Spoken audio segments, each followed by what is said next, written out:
All right, I think we're up. All right, hello everybody. The Drinkers here again with happy hour number 24 now. God, we're really getting through them. I feel like I've done a whole bunch of these just in short succession. But I am joined tonight by the awesome Shad from Shadiversity, master of all things pointy and sharp and stabby. Yeah, it's an awesome time. It's awesome to have you on, man. Thank you for joining me tonight. Yeah, there we go. There we go. Just I've got them on hand. I'm surrounded by them. In actual fact, we've recently set up a display case to hold all my weapons because they were getting way too much, and just overwhelming us. And now there's this great display case. It's like, which one will I use today? I'll grab that one. Yet even with that display case, I still have heaps of weapons lying around, just on hand, you know. Well, you never know when you're going to need them, man, and it's a good problem to have. You know, I've got too many swords in my house. They just give you a confidence. I get a sense of rightness when I'm holding a sword. It's like, I love it. But funnily enough, I don't mean to, go off on tangents and everything like that. But seriously, if anyone's never held a sword, hold one. Just and pay attention to the feeling you get. I remember the first time I held a sword, and it was like this sense of power. It's like, I love it. Hold on, there we go. Hey, is that a katana? All right, I won't hold it. I earned my fair share of katanas. It is a beautiful sword, and I'm glad to see you got one. It's. I feel bad though. As a Scotsman, I feel like I should have a claymore on hand. That's right. Damn, they're just so big. I got a claymore. I got one in the shelves. And also, I'd like to get my hands on a Scottish basket-hilted broadsword, which traditionally they should just be called broadswords, but because broadsword has been reappropriated in common language to just mean a medieval sword, people think this is a broadsword, when historically, no. It's funny. You know what I was known to like a sword, funnily enough. Amazing.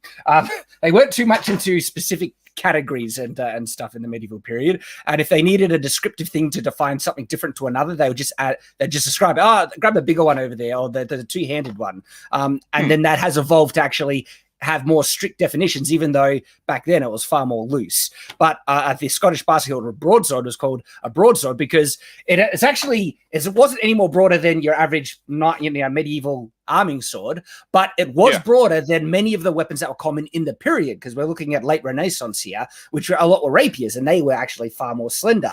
And so it became that, any blade that had a blade or any sword that had a blade that was broad, and the more common one in that period was the one the Scots were using, this basket-hilted sword, and so it was called the broadsword. Anyway, it doesn't take me much to set me off, like swords. So broadsword. Going on a sword tangent, yeah. I always thought the basket-hilted one really made sense because if you go to parry a strike and you mistime it and your opponent's blade goes into your handle, you're gonna lose a few fingers, and that's you out of the fight. So have a nice big piece of armor around it, and you could probably punch people with the basket hilt as well. So.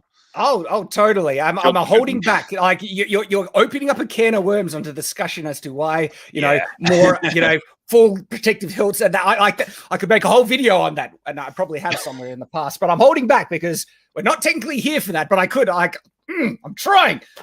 What are you doing, Jake? You mentioned basket hilts, and I'm like. Yeah, must resist.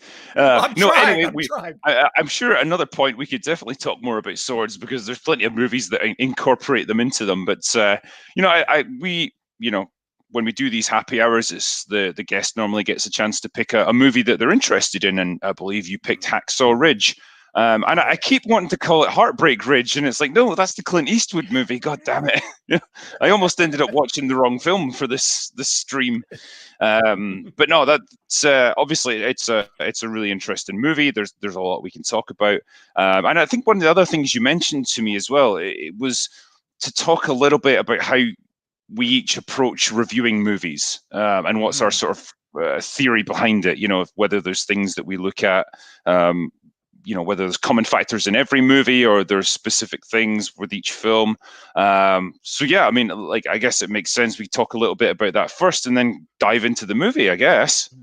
Yeah, so I wanted to pick your brain a bit about it because you're a talented, prolific writer, but you also are you have a great approach to reviews and stuff like that. Love your videos. I like genuinely love your videos, and so when I'm like looking at a movie to determine if I think it's good or not, and especially when discussing this with some great guys like Mauler on EFAP and things like that, and different approaches has caused me to kind of reflect a lot on this subject as to what makes a movie good, because that alone is such a loaded comment. What do you mean by good? Okay, do you mean quality? Do you mean entertainment? Do you mean did you like it? And then you have like, all right, so what is your objective tastes on it? And then what are your subjective tastes on it? And then what are the objective things that can stand or be judged about this movie, irrespective of you? And so it can all get pretty complex. I really like the objective approach where you look at something based on things that are very hard to dispute, like consistency. And so because most movies, unless they're a really weird art piece, they are structured in a semblance of reality where time travels forward and things are a result of cause and effect. Something happens, which causes the next thing, which causes the next thing, because that's how reality works. Okay, I'm yet to really figure out, if stuff happens without something having caused it. And so people just have this natural instinctual understanding of that. And so when we're watching a movie and we see something happen that was either not caused by something we saw previously or was absolutely fully contrary to what was previously set up, we call plot holes. As like, well, why? And it ruins the immersion and other things like that. And the movie, I think you can say objectively, is of less quality. In some instances, I would say almost in most instances, but this is where I personally come to a bit of a, I was like, is this an applicable standard in every circumstance? I would say in most circumstances, but I wonder sometimes for the purpose of trying to convey a story, but also if different goals are in mind, it might be possible to subvert, say, like logical consistency to achieve something else. And if it's justified or not. And I think what a great example for this, when a lot of times are comedy films, where the purpose of this film isn't, consistency or logical, it's to make people laugh. And so if you can make something wholly realistic and completely ridiculous to achieve the goal of a good laugh or a chuckle, you're achieving the goal or purpose of that, what you're trying to do. And so you can kind of subvert that to achieve a goal. Do you have any thoughts to share? Because I don't want to just keep rambling. I'm really interested to hear your thoughts on the matter. Cool. Oh God, there's quite a lot to unpack with that one. I guess what I would say is there's certain baseline things that I would look for in every movie.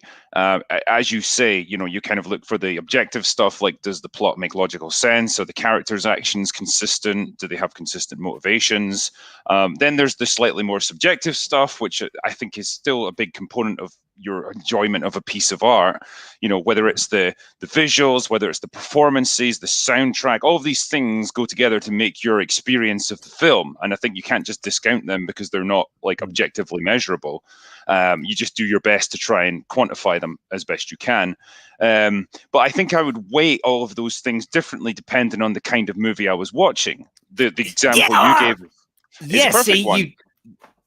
So you jumped on something that I find really important. Yeah, sorry, I don't mean to. Yeah, so you talk about comedies. Again, like the objective of a comedy is to make you laugh. It's not necessarily to tell a really tightly structured, logically consistent story, because that's not the purpose of the film. Same with an action movie. There's loads of action movies like that I've discussed with Az in the past, which, they don't make a lick of sense when you really break down the event of the plot, but it doesn't matter. Their purpose is to entertain you with explosions and guns and big muscles and all that stuff, So they become an engaging, entertaining movie even though they don't meet the normal objective standards for being a good quality, well-written film, because that's not what they're trying to do.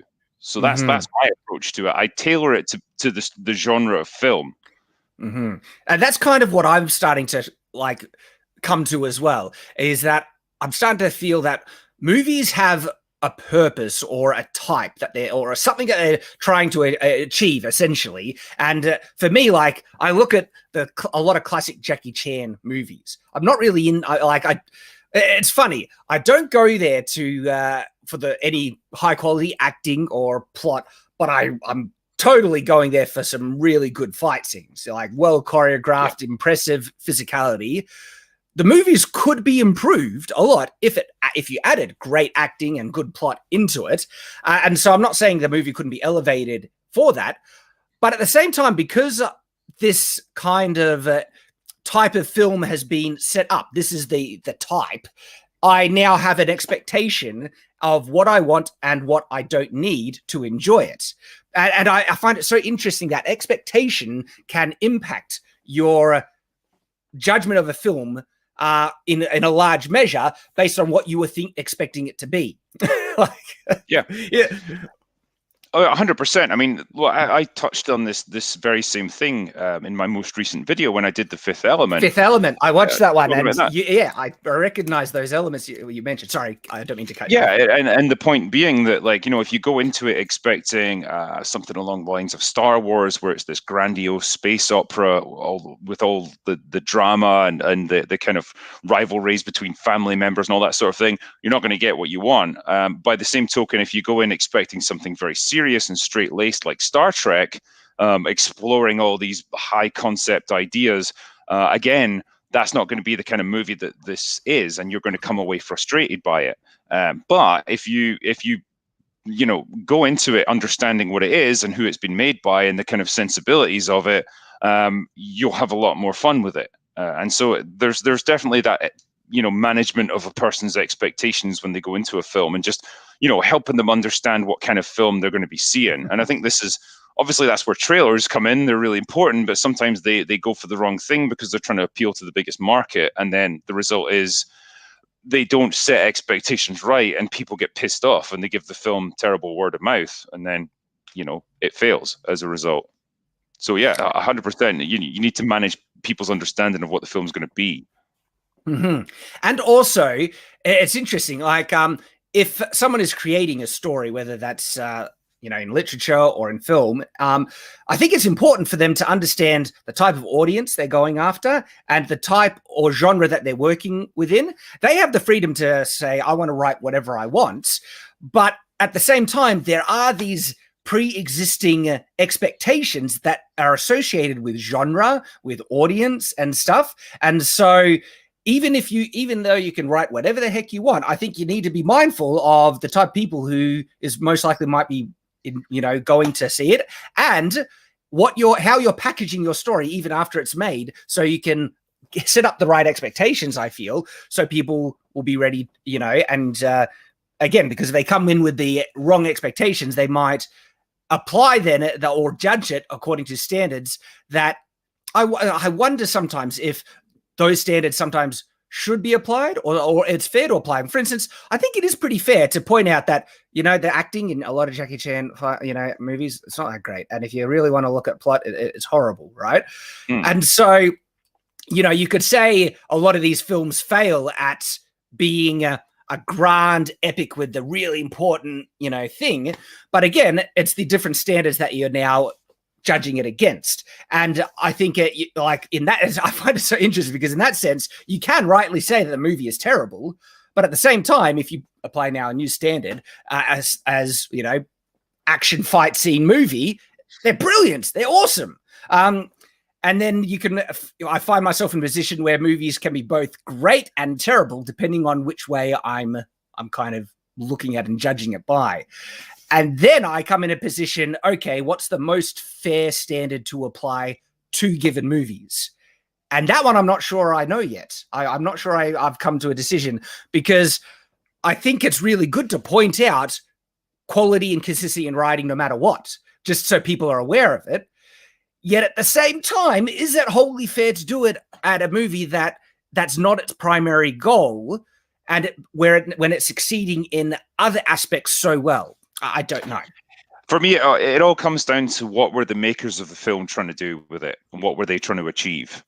You know, if it's very obvious that they didn't care much about writing a really tightly constructed story, but it was all about just delivering those great fight scenes, fine. You know, you can by all means comment on the fact that the plot is shit and it doesn't make sense.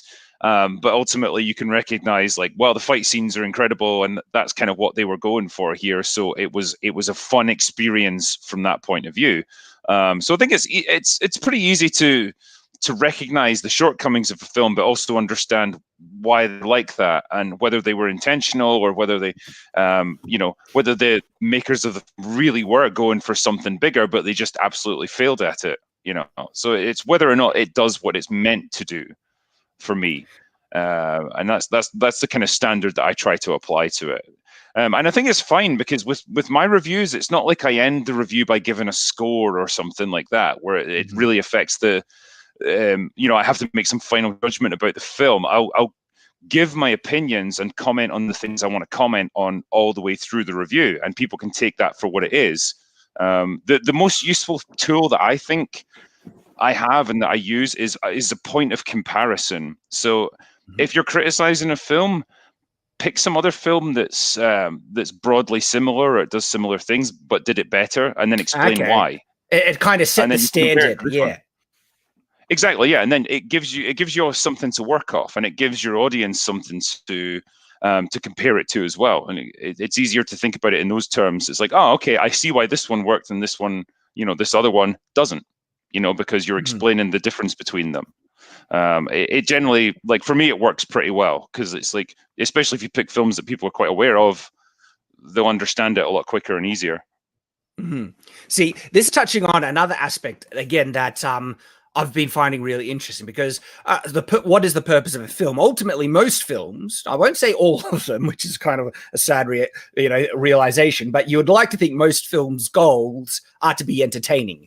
But what's really sad in the modern day, a lot of people are thinking that shouldn't be the primary goal of a film. And some people are trying to say the primary goal of a film is to push certain political views or ideologies or agendas and stuff, and entertainment comes second. And then those movies do horrible because they're not entertaining. It's like, go figure. And I'm not saying films can't have messages or make things like, statements on whatever, but there becomes an inherent problem when they lose sight of what the primary goal is. Yet there is an opposite, like, end to that pendulum, when they think entertainment is the primary goal, and then they start to become really lazy, and they try and take really cheap, lazy options that they think the audience will just, get a buzz out of, like flashy lights, good, special effects and everything like that, to try and say, well, look, this will entertain me, and we don't need to focus on other things, not realizing that those other things can impact the entertainment quality of a film dramatically. And a lot of things that I've been finding, especially one day, that people have been ignoring, is plot and character and consistency, story, and things.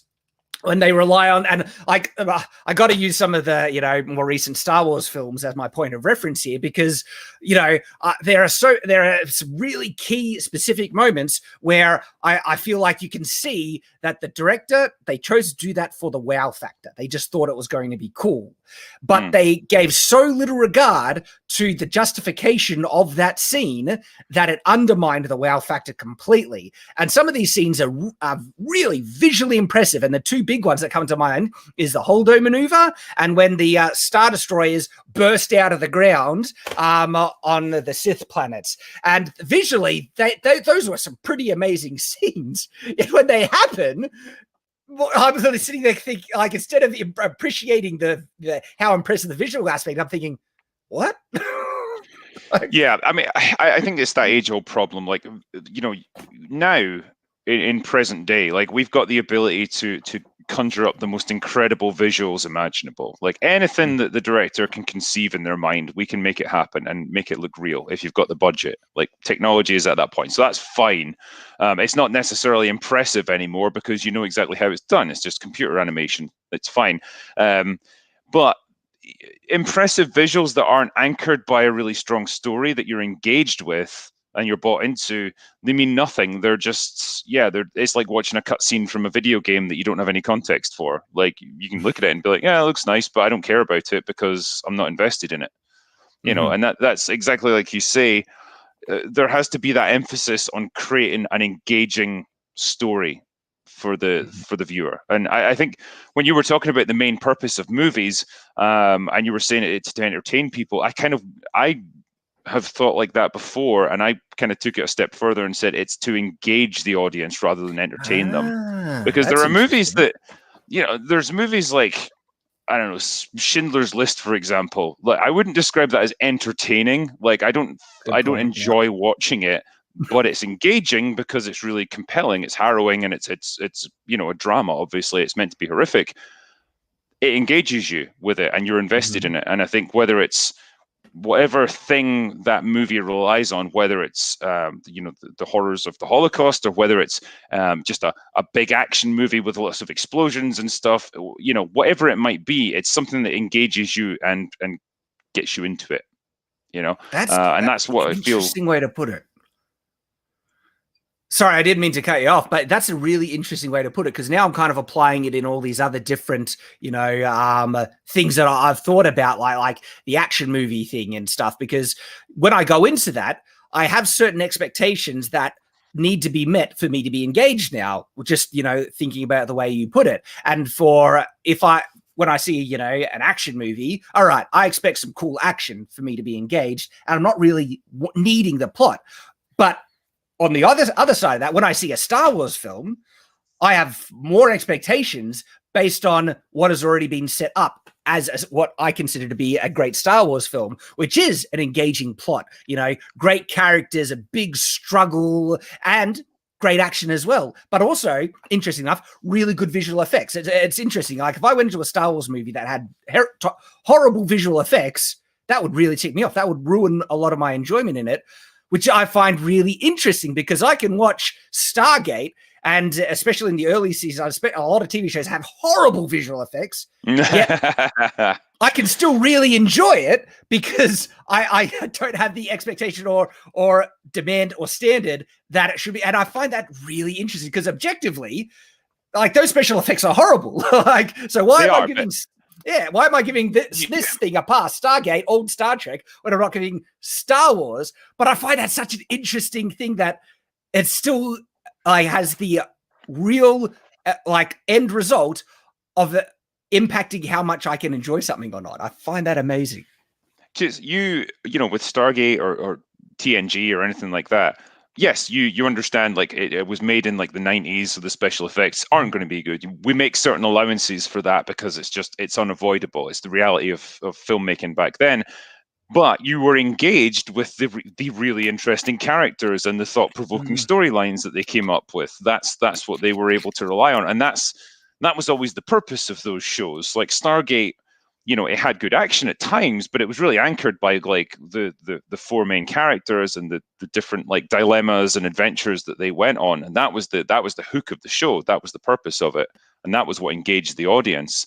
The visuals were they were window dressing really to facilitate it. So yeah, it's one of those things again, where if I was to review something like that now, I would have to at least acknowledge, like, yeah, okay, man, the visuals don't hold up to 2021 standards, but I couldn't possibly expect them to. It was a TV show made on a budget, 20 years ago. There's only so much they could do, and I just have to like recognize that. And that would just be totally. Again, I don't mean to cut you off, but you've touched on something that I also find interesting, which is we almost have a level of quality that we expect people or products, whatever, should be able to achieve based on the resources that they had to work with. You often, like, I've heard some people say, like, how could this movie have ended up so crap? They had however many $1 billion to work on it. What did they spend all that money on? Did they just flush it down the toilet? And I think that is a fair criticism in some circumstances, because the reverse is also fair. When they have such a little budget, you can actually readjust not only your expectations, but the standard you're judging against, and say, well, they actually did really good with what they had. And that, I think that's a fair thing to apply to it. Yeah, I mean, well, take The Expanse, for example. I don't know if you've ever watched that, but first season and into the second season, I did really enjoy what I was watching. The visuals aren't great on that.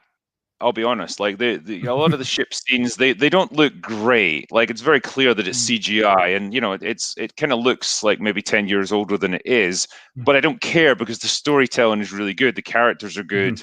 The world building is great, and those are the things that I kind of judge the show on, rather than the flashy action scenes when they come. So again, like I can adjust my expectations based on what I see or what I know about the show. See, what's really interesting in regards to the visual effects in The Expanse, I actually really enjoyed it because I was comparing it against the standard that had been set up from other TV shows. I wasn't comparing against movies, but I was like, wow, compared to Stargate and Star Trek, this is top tier stuff. I mean, have you seen like the 3D, ships in Babylon 5? It's like, they're rough. It's like watching it's like they jumped to 3D graphics way too early for a TV show. And you're just stuck with models in that one, because that's the type of one where it's so bad it is jarring, and like but yeah. So interestingly enough, this was also a source for so much of my enjoyment in the recent Mandalorian, which plot wise is just a mess, but the quality of the visual effects for a TV show blew me away. I was like, whoa, this is next level. And I was able to enjoy it. It's weird.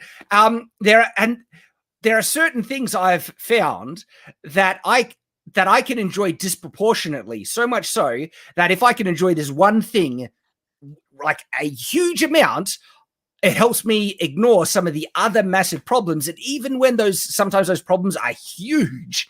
And that's what I found with The Mandalorian, because I really did like Baby Yoda. Whenever Baby Yoda goes, Baby Yoda.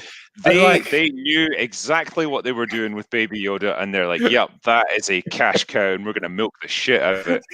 And I don't blame them in the slightest. Like, it was a genius piece of marketing. I feel a little guilty because I think at the same time I have gotten sucked into that problem where I was saying where, the pendulum swinging in the opposite direction, where they can use cheap tactics to entertain, to ignore some of the other important parts. Because like genuinely, and we've done this on EFAP and things, when you look at the plot structure in many of those episodes in Mandalorian and the consistency of just cause and effect, let alone character progression and stuff like that, like, it's a very in terms of like its plot and its storytelling, it's a very unambitious show. The goal is obviously just to tell, for the most part, a lot of self-contained little adventures, like serial of the week kind of thing, and it still makes mistakes, especially when it tries to bring in the big overarching stuff or things that kind of mess with the continuity of the Star Wars universe. And yeah, you can absolutely criticize it for that. But it understands, the value of fan service, and it does did, it a fair bit. And it didn't insult the fans. And it did something that so many fans, and this is where I look at the disproportionate appreciation kind of thing, where the fact that it had, spoilers for The Mandalorian. I can avoid spoilers if you want me to, Drinker, but I can. Just go for it, man. Just go for it. So the fact that they had Luke Skywalker in his prime kicking butt, I mean, like, that's something that so many Star Wars fans and I myself have wanted for so long.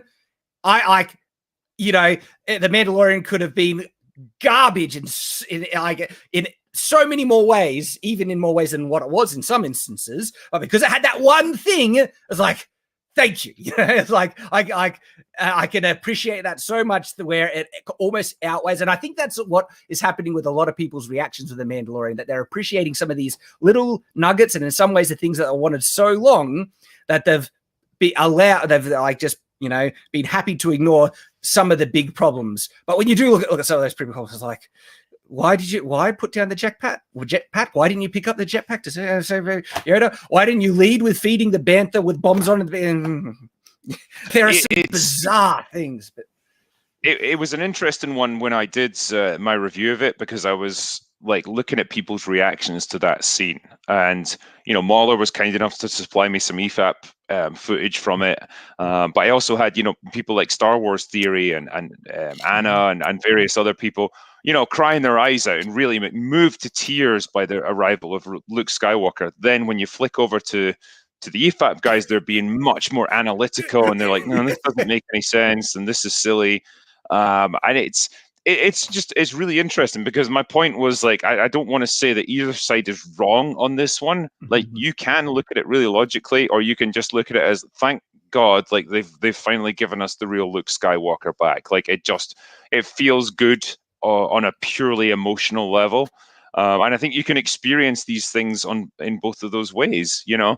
I tried to, like, bring both of those things to the fore when I was talking about it in my review. It's like, you know, I absolutely get why people were moved by this and so pleased to see Luke again. But I also get that it was a little bit of fan service, and it was a little bit contrived, and it doesn't quite make sense in universe. But, you know, sometimes you can just, you know, sometimes it's nice to enjoy something like that, and sometimes you can just give people what they want. It's not illegal. You know, sometimes you can cut a few storytelling corners because you know something is just going to be really, you know, really well received. People just want it, and it's especially after something like TLJ. You know, seeing Luke again, actually being Luke, was just really rewarding. You know, well, it's interesting because one of the things that I think is good to acknowledge, like when you're looking at, I think I'll just call it the disproportionate appreciation theory. I don't know, whatever, that's being too pretentious about it.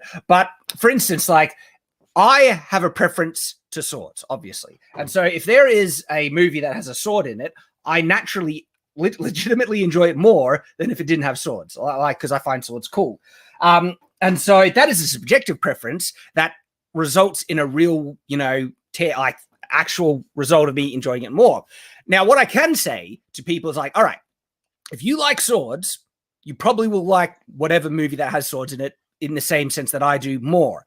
But it would be unfair for me to say then this movie is objectively better than all other movies because it has swords in, because that's a subjective kind of standard. And that's the thing that I think is fair to at least acknowledge with Mandalorian, because there are these things that even I enjoy disproportionately, but I think I should also acknowledge that, you know, that's a subjective thing that I'm applying, where in reality, the appearance of Luke shouldn't really, you know, give a free pass to some of the other inherent problems that do exist in it, because some of them are huge, but you're perfectly free to have that disproportionate appreciation and like it. But that's my own kind of take on it. I couldn't really say The Mandalorian is good as a result of it.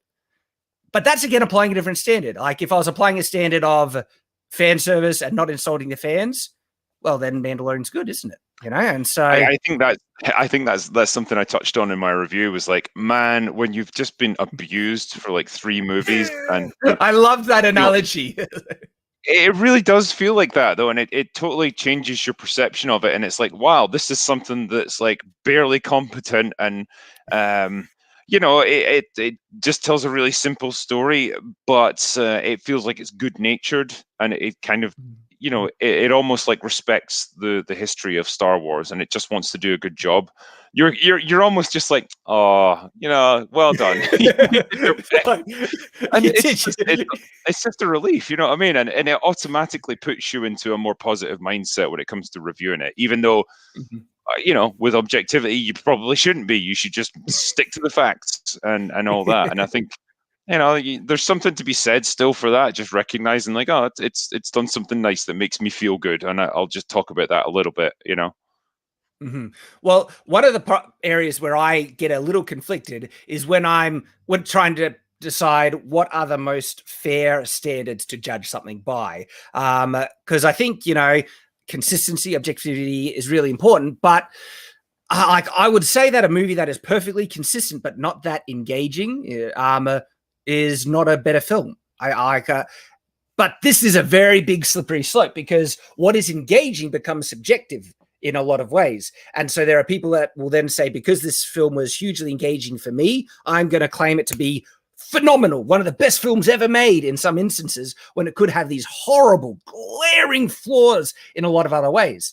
So part of me then is like, why not both? Why does it have to be one or the other? Why can't you look at a lot of the objective qualities? And because to me, a film becomes truly exceptional when it succeeds at multiple things. Because I like, as much as I enjoy Jackie Chan fight scene movies and stuff, I can't say that many of them are better than a lot of the Marvel films, because a lot of the Marvel films have phenomenal action and in some cases really top tier choreography. I think of Winter Soldier, Captain America, like some of the movements between him and Bucky Barnes in that, especially when the knife gets involved, are some really complex, sophisticated choreography right there that, like, it doesn't have the physicality that Jackie Chan can achieve. Like, if you want some of the most insane, choreography, go watch Legend of Drunken Master with Jackie Chan. He does some like jaw-dropping things.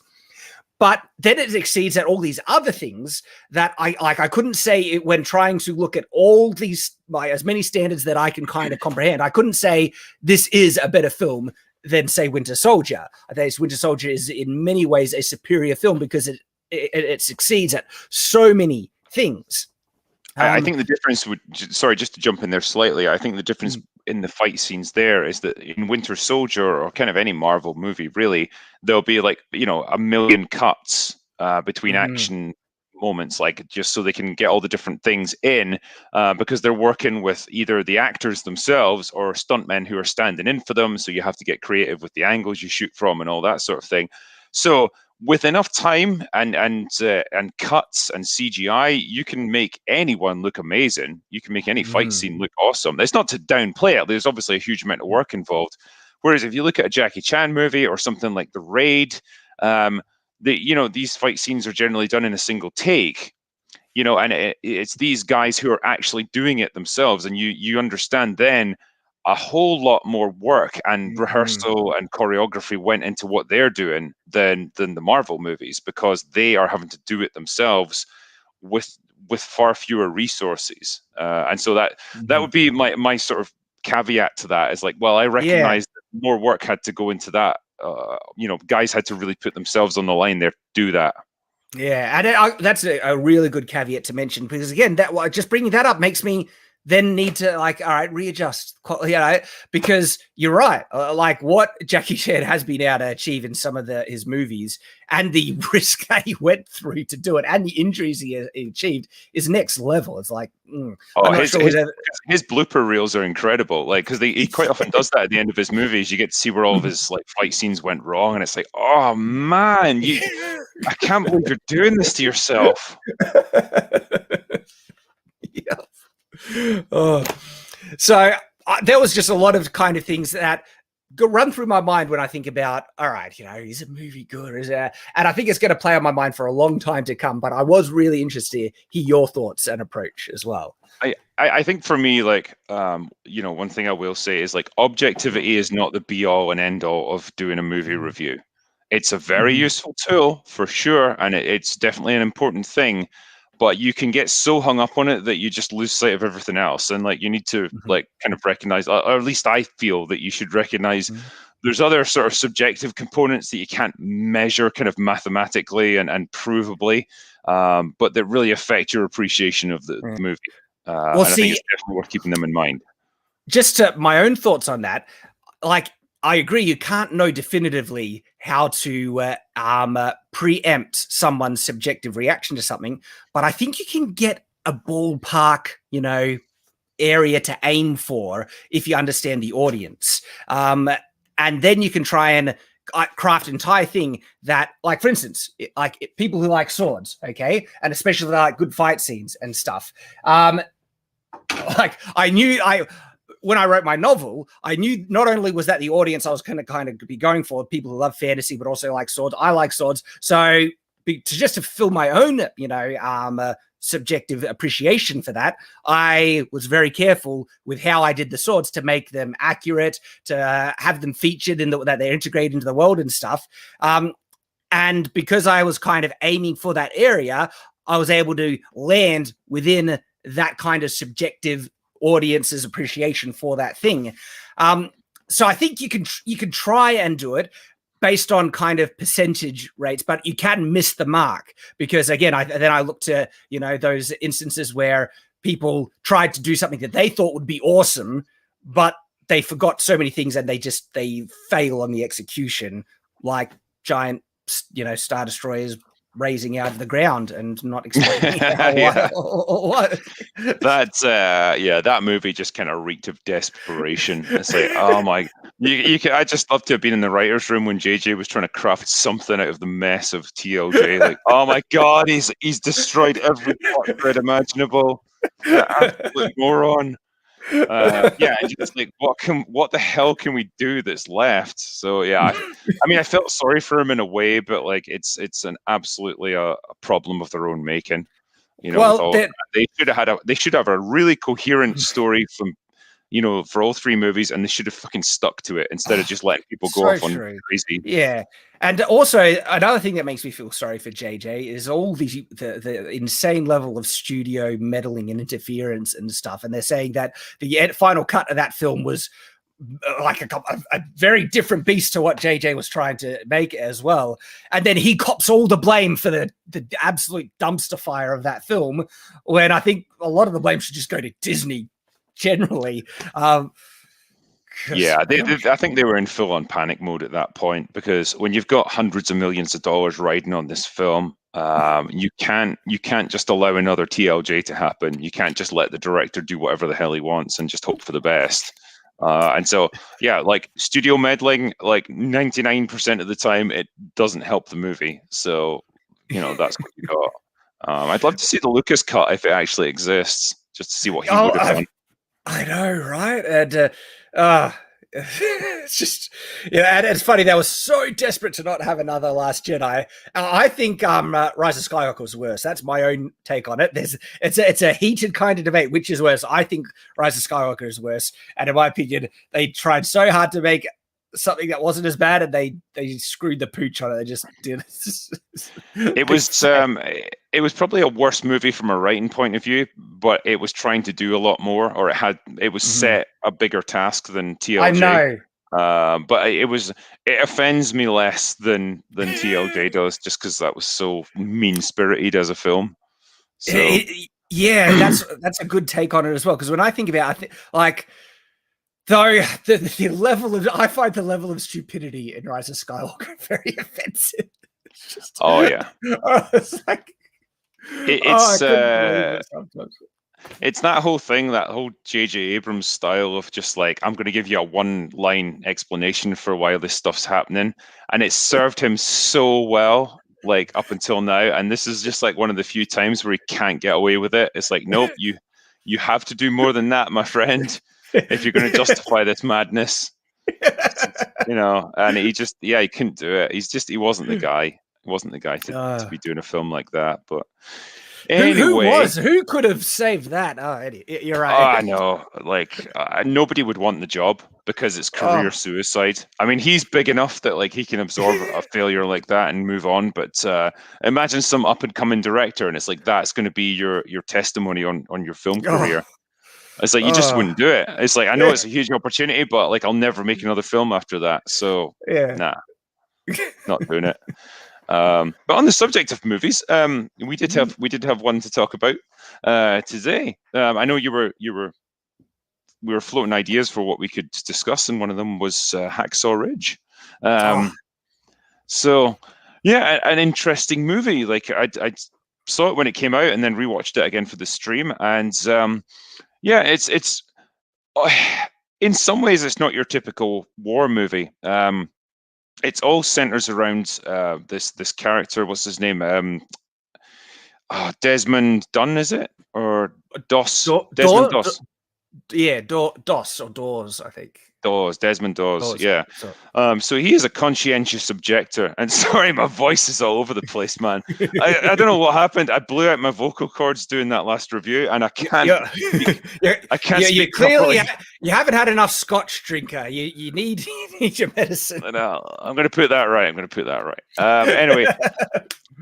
Yeah, so he's a conscientious objector. So his religious faith doesn't allow him to take life or to even pick up weapons or anything, but he wants to serve his country in World War II. And so he enlists in the army and becomes a medic, a combat medic, I guess with the idea that he can save lives instead of taking them, but he's still doing a useful role. And this film, like if I didn't know that it was a true story, I would have just laughed it out of the building almost. Like it's so far-fetched at times that you're like, this couldn't have happened, and yet apparently most of it did. So, and get this, right? So I decided to watch some of the special features and also look up some of the history of Desmond Doss, and it turned out that they actively kept some real things that happened out of the film because it would have come across as even more unrealistic. And I'm not kidding. And so I'm not sure if you're aware of this, but I'll give it an example. And spoilers. This is talking about how the film ends. And if you're here, but still, it's a great film. Maybe like watch it. But at the end of the film, so he has miraculously survived so much, and they actually kept out, like, there are accounts, because when they went to Hacksaw Ridge, right, that wasn't the first combat that Desmond Doss was involved in. And when I say combat, not him fighting, him just acting as a medic. And so there were the other landings in these other islands, occupied by the Japanese forces that he was operating in. And so there was this one that had this fairly lengthy jungle engagement. And there are accounts of him just running through the jungle with bullets, literally zipping past him, not getting hit, going and picking up to help people and taking them back.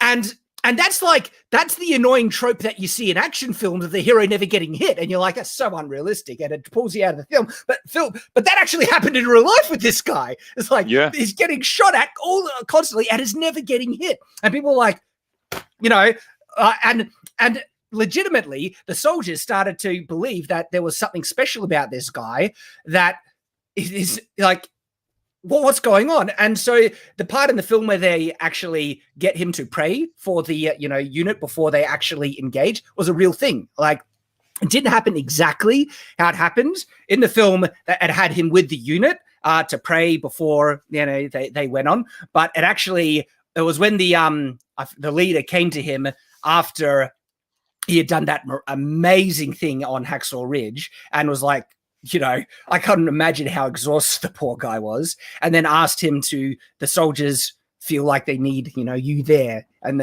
I'm getting emotional now to think of it, like that they need you there to go back up and take the ridge. And he agreed, but he asked to be able to finish his study, his Bible study and praying before he went there. And the higher ups were like, hang on, we're ready to assault. What are we waiting for? And they're like, we're waiting for Desmond Doss. And so even though it wasn't with the unit, they did legitimately wait for him to pray for them before they did that final assault. That's the level or impact that this individual had from the other people seeing what was going on with this guy. And so that's one instance that they toned down in the film, because like if you're watching that as a casual moviegoer, like it's a trope. Oh, look, they're just doing the whole bullet thing, never hitting the hero. And it would have come across as more unrealistic. And then there's this other thing that Mel Gibson actually, he mentioned this in an interview, that they cut it for this reason, is towards the end, there's this instance where someone throws a grenade and he kicks the grenade back at the guy, but the explosion still hits him with shrapnel. And so that's in the film. And so he actually gets injured at this point in his legs. And so he's on the stretcher and they take him back. So that's what happens in the film, and they take him back, and then he gets lowered down. In reality, what happened on the way back, he sees another injured soldier and he hops out of the litter that they're carrying him, and he demands that they put the other soldier on the litter because he's more injured than him, and he would crawl back. He would actually crawl back under enemy gunfire and let the other guy be on the thing. And while he's crawling back, he gets shot. He actually gets shot a couple of times, and he survives. I'd heard about this actually. Like I'd done a bit of reading up about it, and yeah, exactly like you say, they cut that out of the movie because it just seems so far-fetched that like nobody would believe it. And it's like, no, that stuff actually happened. Like he was that, I guess he was just that hard, like that he could do all of that and still keep going. Like that's just an incredible dude in real life. Like the story of this guy is something else. But yeah, there's definitely good and bad in this film, and what we tend to do is just go through it from the beginning till the end, and just talk about any sort of big points that come up. And we can touch on that if that's cool with you, man. Absolutely. And honestly, I would actually love to hear some of the problems that you noticed in it, because when I watched this film, even the second time before coming on this stream, I was under the full-blown, like affect influence of that disproportionate appreciation issue, where there is so much that I loved in this film to such a great degree that I didn't notice anything wrong with it. And I'm sure there is something there, but I was not aware of it or didn't notice it because I was enjoying so many things in it so much. I mean, I think from a story point of view, like, it's fine because, it's based on real life. So obviously that's the constraint you're working under. And it's not a terribly complex story anyway. This isn't the kind of story that's got twists and turns and revelations.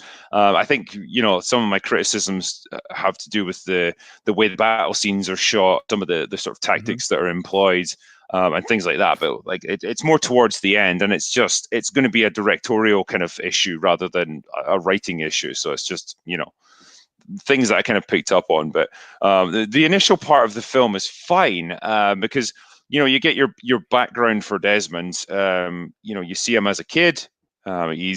He plays with his brother. His dad served in the First World War, and it's revealed that he's suffering from PTSD from his experiences there. He's basically had to bury all of his friends. They're all at the local cemetery, and he's become a drunkard as a result of it. And he's kind of an abusive father, you find out later as well, or at least an abusive husband. And you get to see Desmond, like, he loves like playing in the woods and all that as a kid. And there's a bit where his dad comes home and he's getting into a fight with his brother. And for some reason, he just picks up a brick and fucking lamps him one right in the head. Like, damn, man, I've been in a few fights as a kid, but I never hit anyone with a brick before. That's a pretty extreme progression. I know, it's like... it just totally reminds me of Hot Rod, the final fight in that, where it's like, holy shit, Roddy just rocked him with a brick. See, you're absolutely right. You're absolutely right. And pointing it out now, I see it's like, yeah, I can't argue. Absolutely, you're right. That's an extreme progression. Again, see, that was like straight, because I was just so engaged. And I think I was laughing at the dad just for being, what did he say? It's like, he's got a great line, because his mum's like, are you not going to stop them? And he's like, nah, because I'm just going to have to whip both of them then. I'll just whip the winner. The one who wins. Yeah, it's like, gotta love his attitude, man. See, I was just laughing at the line. But yeah, so it is a defining moment for his character, though, because he hits him with his brick and obviously knocks him out. And like, the parents are like, holy shit, you might have killed him. And that's when he's in the house and they're trying to like bring his brother around. And he's looking at the religious thing on the wall, like a poster or something. And it's like, having faith in God or something like that. And it's almost like that moment of revelation where he's like, I could have killed him there, like just without even thinking about it. And I think that's almost when he becomes a pacifist, or at least he vows that he's never going to hurt anyone. Yeah, there are two big moments in the film that establish that with his character. It's that, and then it's the flashback scene with his dad and the gun. Now, interesting, like, so there really was a thing on the wall that had the 10 Commandments in their household. Now, it's funny because in this part of the film, I correct me if I'm wrong, because I don't know every aspect of the history here, but I don't think there was an event with like where he almost killed his brother.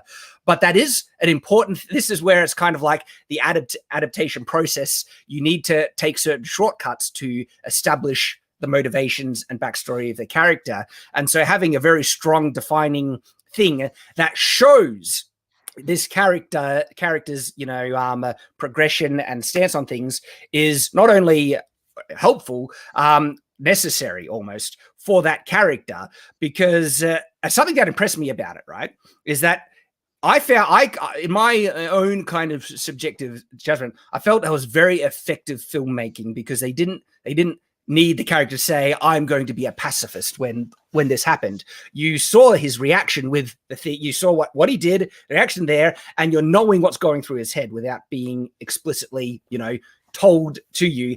And I find that there's a good example of effective filmmaking right there, where they're showing character progression in a very concise, efficient way without beating you over the head or even needing to tell you much as well. They're just showing things progress, and I was like, good filmmaking.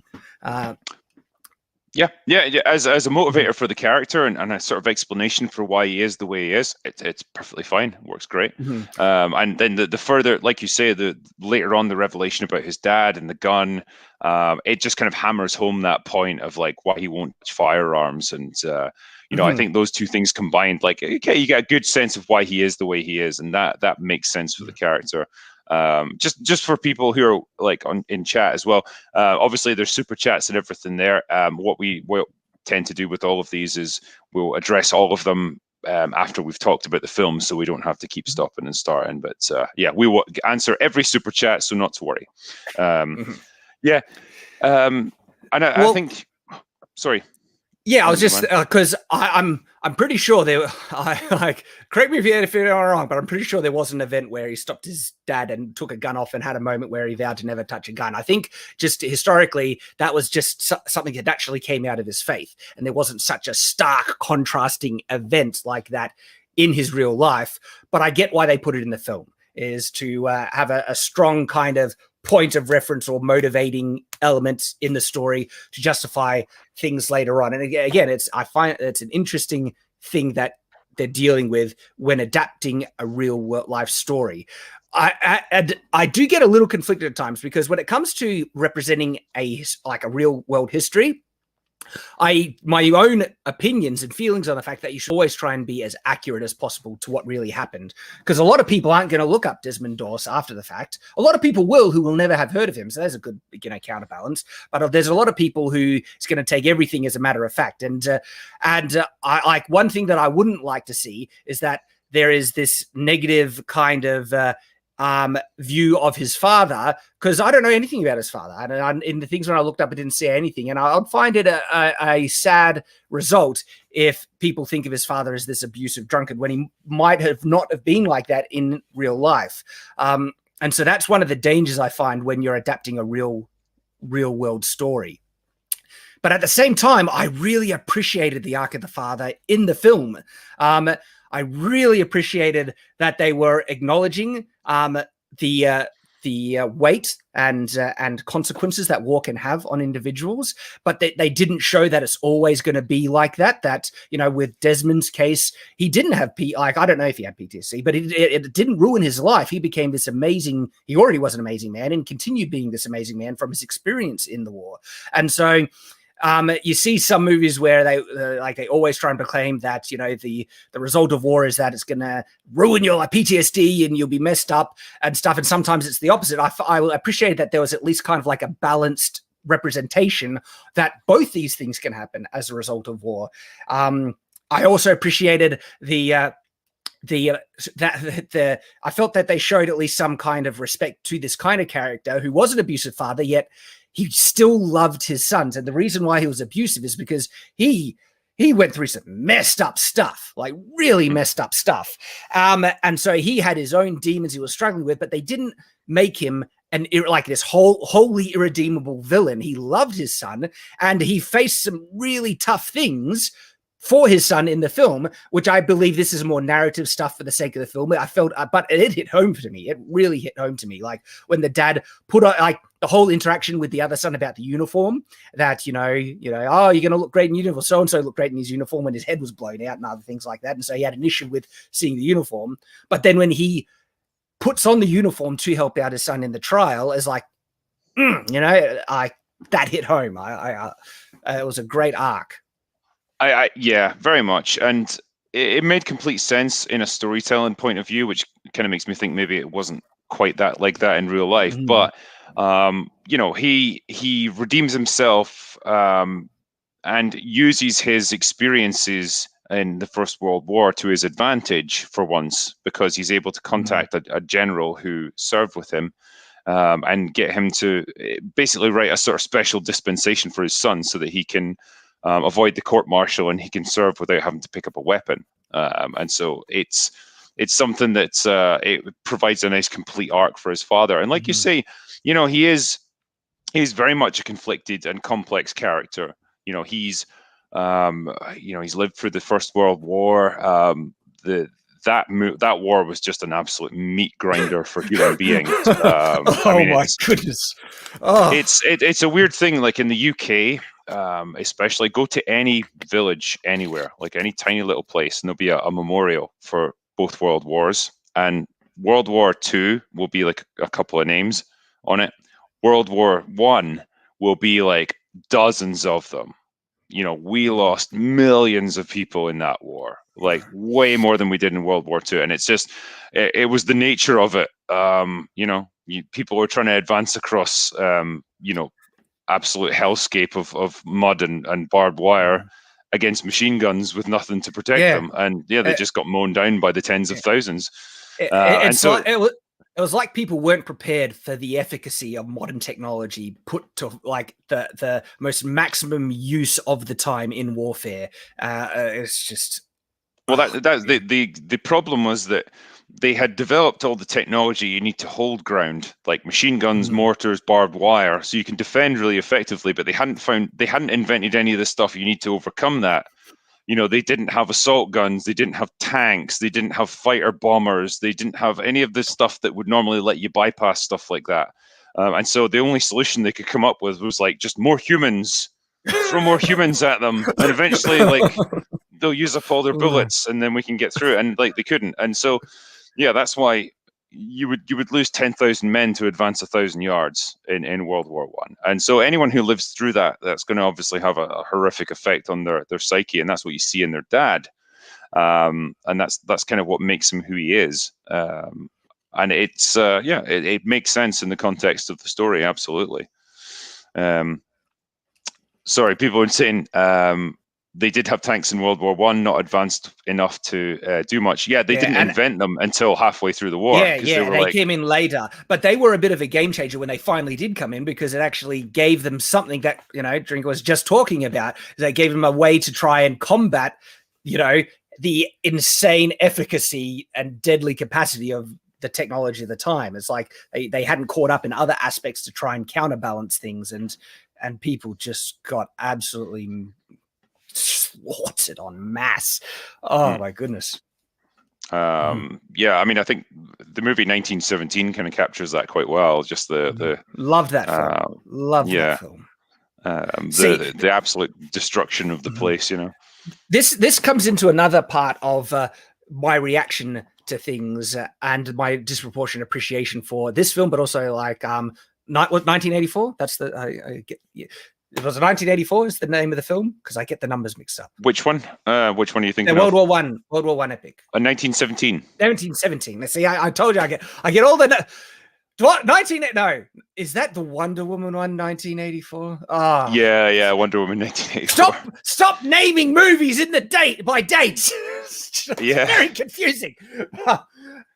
But I say my disproportionate appreciation. The more I've studied into World War I and World War II, the greater appreciation I gain for the people that lived through it, and the larger state of awe I get put in for the unprecedented things that happened and what people did and what they lived through and the things that were at stake. It blows me away. And the amount of appreciation I have for the men that fought and died back then, I can't express adequately in words, because I think about myself being put in that situation, and would I be willing to do it? I don't know. But man, I'm glad I don't have to. That the peace that I get to appreciate in my current day with my family is in a very large measure thanks to their sacrifice. And so whenever I see a film honoring that and doing proper justice to it for the large majority that were men that just ran in and gave their lives, and of course the sacrifice of everyone that was involved, but especially those guys that are on the battlefield, when a film gives them the respect that I feel they rightly deserves, there is a disproportionate amount of love that grows to me for that film for doing that. And it's actually hard for me to now watch things that make a mockery of that time period and those events, even if it's lighthearted and in comedy, I have more trouble enjoying it because of how seriously I think of that time and the people that fought in it. And I don't want to, shame or condemn anyone who does like to make, comedy things or movies or whatever of that time period. But I always appreciate far more the movies that treat it with the respect and seriousness that I feel that deserves, and especially when it gives and honors the guys that fought in it. And so, this film does that for me as well, because not only with Desmond Doss, there are accounts of just staggering bravery and self-sacrifice that come out of that conflict that is just unfathomable. And those are the individuals that I feel we deserve to be remembered. Those are the ones that should be immortalized. And so to see a film immortalizing Desmond Doss for what he did, it's like, yes. And that actually places this film, or it makes me love this film so much more than so many other films. This film now has a very special place in my heart, where it's one of my all-time favorite now. And I loved it when I first saw it. When I watched it again, it hit me just as heavily, even probably more so. And again, I think this is one of my all-time favorites. I think, they're always known as the greatest generation, like the people who fought in World War II. And I think it's, rightly so. They're the people that essentially made the modern world that we live in now. And so, we owe them a lot. And so, yeah, exactly like you say, there's movies like this. You got things like Saving Private Ryan that really do them justice. They kind of they show the real horror of war and what it does to human beings. I don't mean to, sorry, I want to jump on your point and reinforce it, because that seemed to have been the thing that Saving Private Ryan did, that I tell me if I'm wrong, if there was any other film before that was willing to show the true brutality of, war, like World War I, World War II, but this, of course, was specifically World War II. Saving Private really showed it, just really showed it. And I mean, there, like, you hear of the accounts of, the war veterans coming out of that movie, like, just some crying unable to bear, but some saying that's exactly what it was like. And like the impact, I remember just the impact of Saving Private Ryan when it came out, because of just how brutally violent it was, that it kind of shocked people and made them, in a large measure, just kind of let them take stock a bit and realize that's how heavy it was. It was like that. And that's also, I appreciate that in this film as well, that it didn't shy away from the insane brutality of warfare. And because this is a graphic film, this shows some, It does, yeah. The injury detail is, it's pretty much as far as you can go with that sort of thing in a movie. So, it's pretty well done in that regard. Which is kind of what you'd expect, because obviously with a medic, look, that's what he's dealing with. He's dealing, not so much, or not just with the danger that he's in, trying to get through the battle, but like the aftermath of what it does to like the human bodies. And you get all kinds of injuries, and look, it's very gruesome, which is, it's kind of what you would expect really from that kind of situation. But yeah, so the gist, I guess, for him is that, he's growing up, he becomes a young man, and war is breaking out, and a lot of the guys in his town are mobilizing to go off to war, but he's not willing to fight as such. He's a deeply religious man at this point, but he does want to serve, and so he enlists on the understanding that he's not going to pick up a rifle, he's not going to shoot, because he's a conscientious objector, but he does want to serve as a medic. I think that must have been a really rare thing, because conscientious objectors, normally they just wouldn't get involved at all. And this is one of the aspects of the film that really surprised me, because I just assumed back then, like in the 1940s during wartime, if someone like that came along with these really specific limitations on what they would and wouldn't do, I just assumed the army would be like, well, fuck off, like, we don't need you, like, we've got plenty of other people willing to fight. But they kind of try to accommodate him up to a point, which is interesting, and obviously that's what happened to him in real life.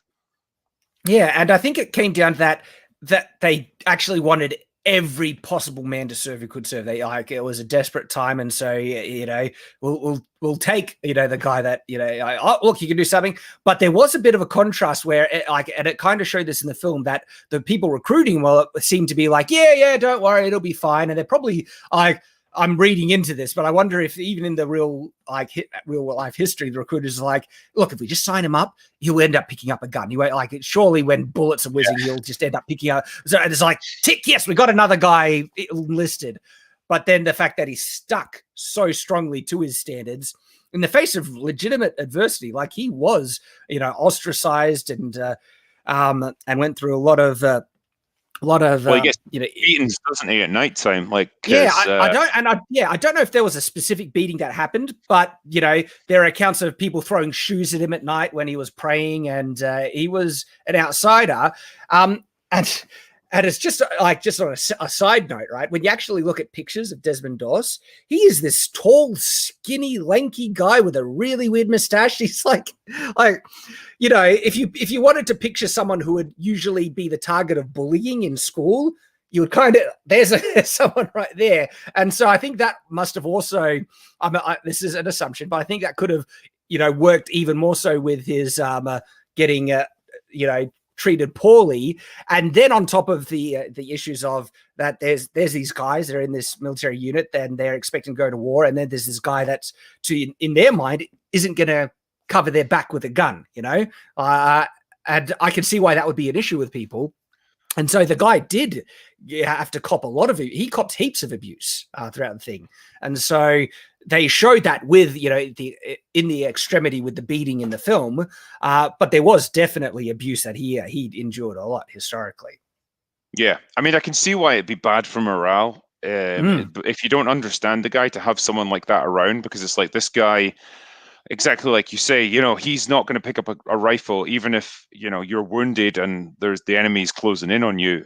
He's not going to defend you in that way. And so, that's not really a guy you'd want by your side necessarily, especially not knowing anything about how brave he ultimately turns out to be. So I could see why a guy like that would be a target for people. They'd be like, no, we don't want you in our unit. We don't want to serve with you. I wouldn't want to be in a foxhole with you. And so, he does take a lot of shit. It's kind of motivated as well because the senior officers want rid of him, and so they can't Section 8 him out, as you find out, because he's classed as sane after talking to the psychiatrist. And so they're like, well, we'll just make him quit. So we'll just make his life really unpleasant. And so they give him all the shitty duties like cleaning the toilets and stuff. And they start taking out his problems on the rest of the unit, so they'll mess up his bed, and it's like, right, well, you're all getting punished because he fucked up. And so they start to turn against him because of that. And it's exactly like you were describing, they beat the shit out of him in the middle of the night because, they want him to quit. They're just trying to provoke him. And you even get Vince Vaughn at one point just saying to him, like, just quit, man. Like, this isn't helping anyone. He's not even angry with him at that point. He's almost just pleading with him, like, just stop torturing yourself. Like, we don't want to have to do this, but you're making us. And so, still he won't. But there is a great scene where Vince Vaughn makes his entry. Like, you first of all get, like, Desmond comes into the barracks for his first day of training. Everyone's there, you get the helpful like exposition man who like introduces him to everyone. This is so and so. This is so and so. Yeah, this is Tex. He's good with knots. And it's a complete trope. Like, obviously. It is, but I actually found it to be very useful because they only have so much time, and they want you to recognize all these other people because they're going to be on the battlefield, and so they want you, the audience, to recognize the guy that just got blown up. And so, what can we do? Okay, let's quickly assign just simple kind of characteristics or quirks to each individual one that can then help define that person to help them stand out in the mind of the viewer. And they do that. And I actually felt that was a very effective, even though it is a trope, it was effective. And they used it well by saying, so-and-so is there and so-and-so is there. And of course, you remember Hollywood because there's a guy's naked. I just love that he's doing pull-ups butt naked in front of everyone.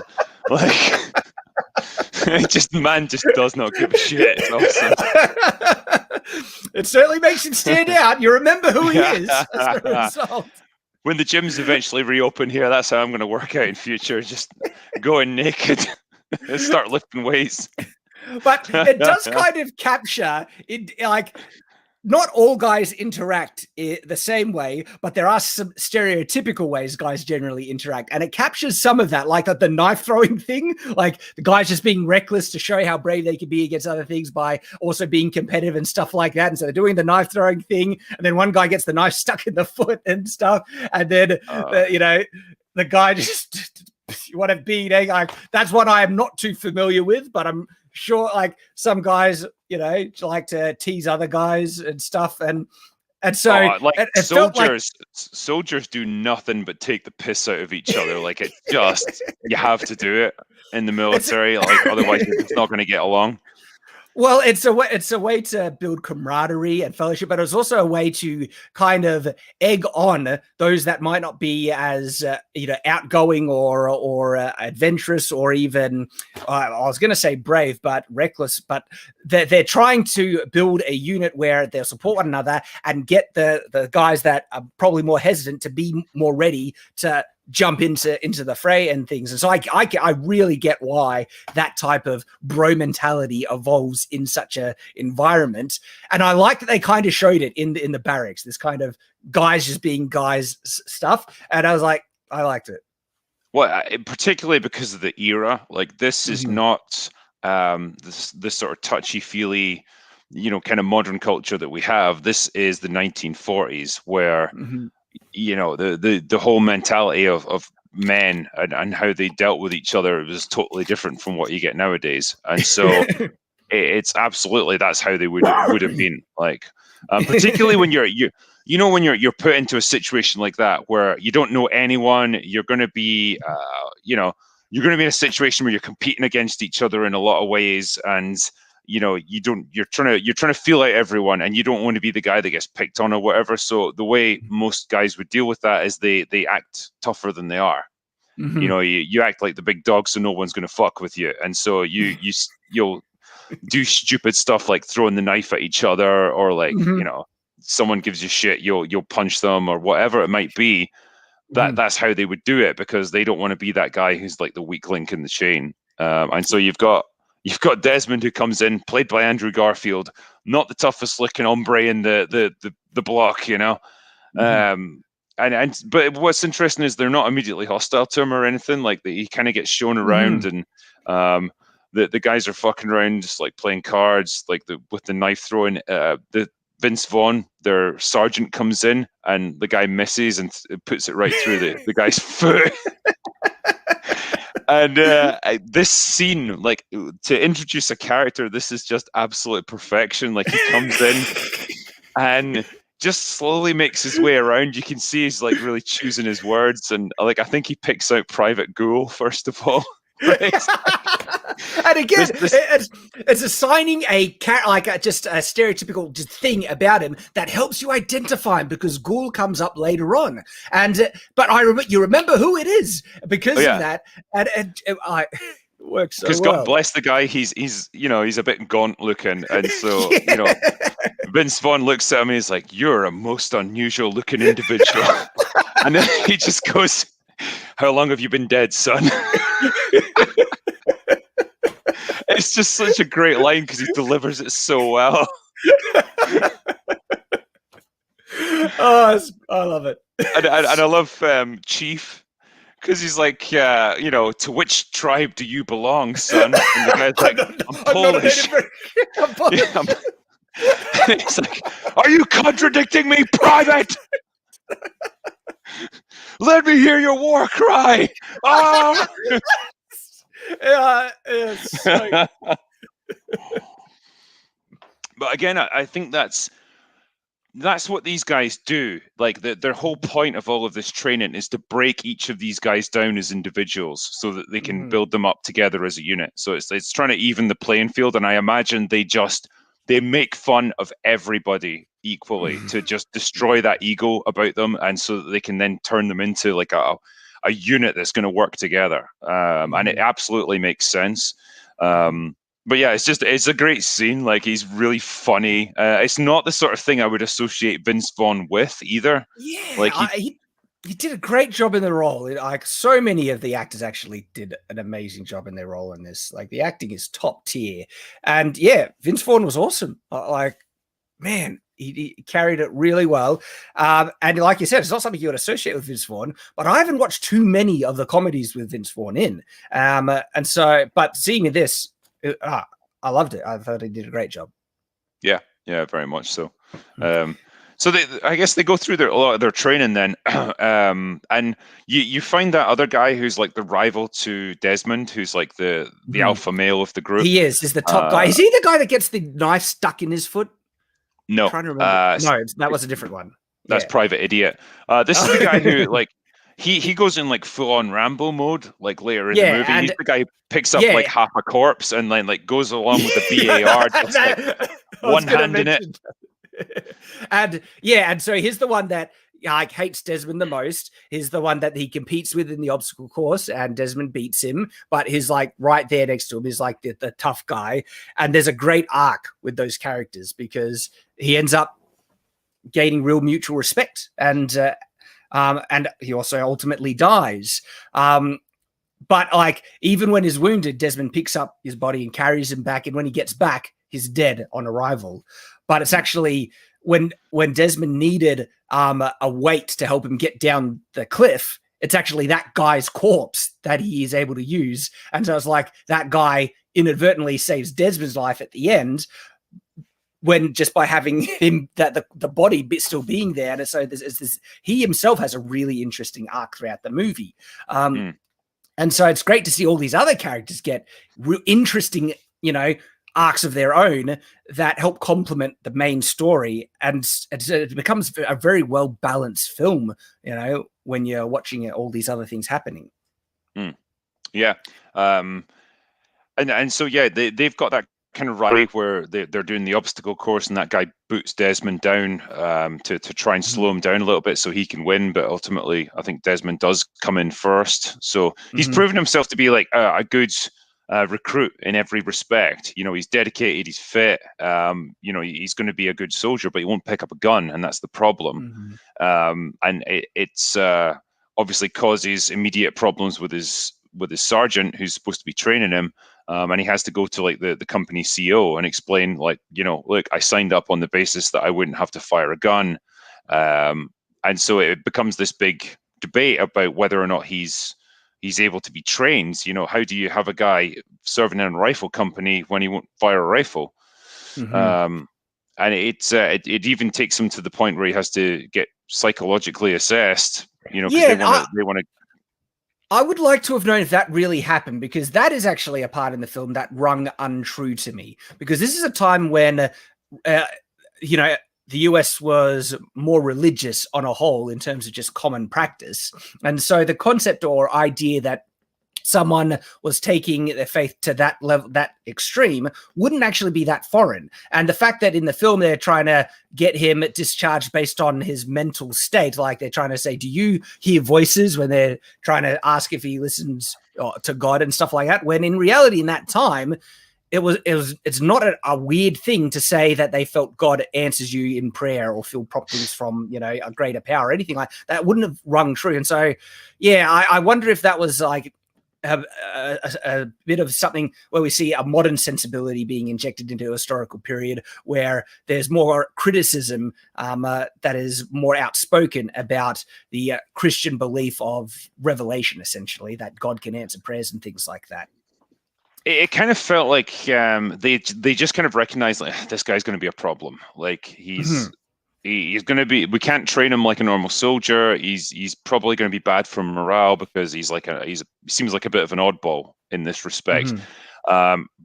Maybe we can just come up with like a bit of a trumped up like Section 8 charge and just like get him discharged, really, so we don't have to deal with him anymore, because this is very much like a conveyor belt of people that they're dealing with. They just need to get the people trained and ready to fight as quickly as possible, and they don't need this.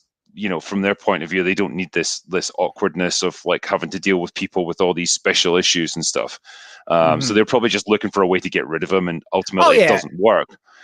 And I can totally understand the mindset that they would have had. Like, you could totally see that like this guy isn't going to help us out is an issue.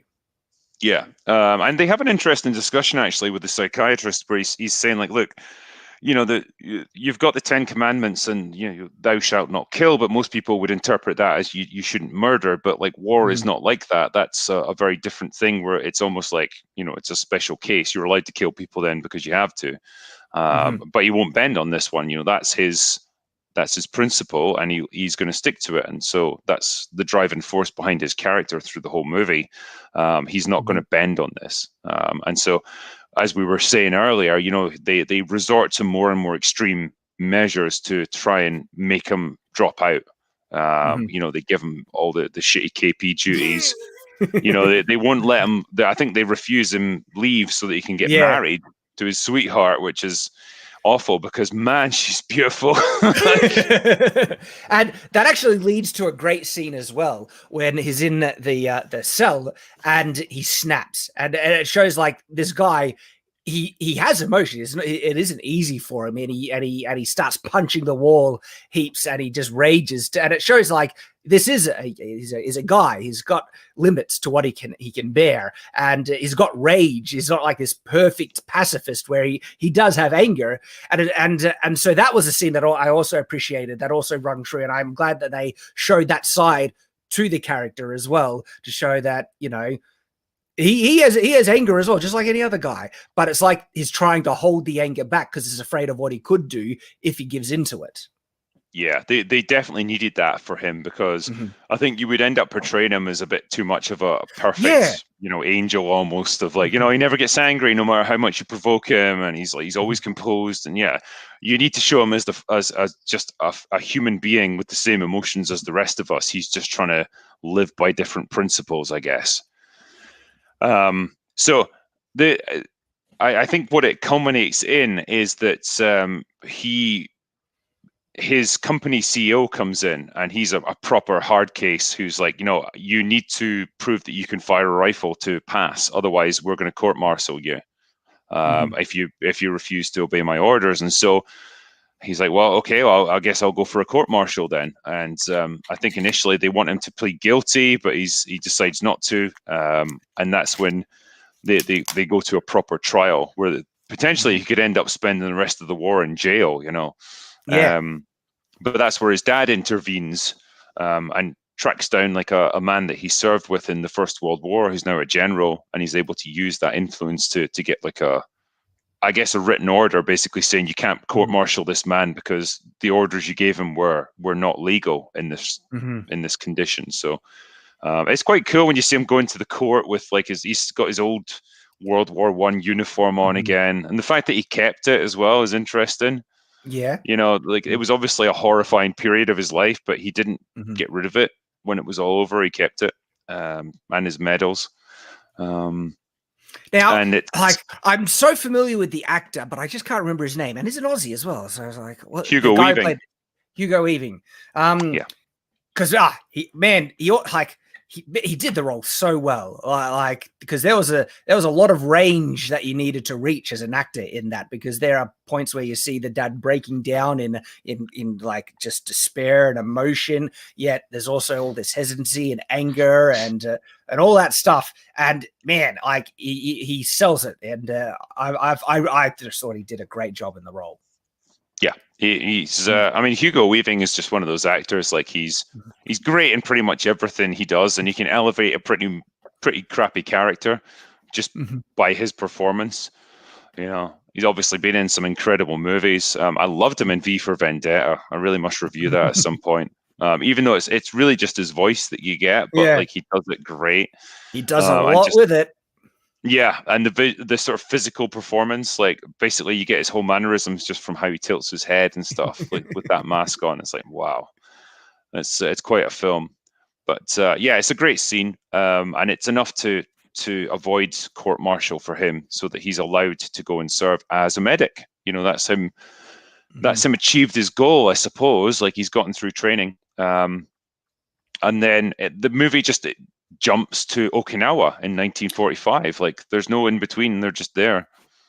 Now there is the scene where he's married to his wife, and there's just that they finally are together. I forget if that happened after the the court martial scene. But there was that, and then you're right. It's like Okinawa. Here we are. Yeah. And obviously, Okinawa, it was I think the single bloodiest battle of the Pacific War. The Americans lost about 20,000 dead in that one, so it was a pretty bad one.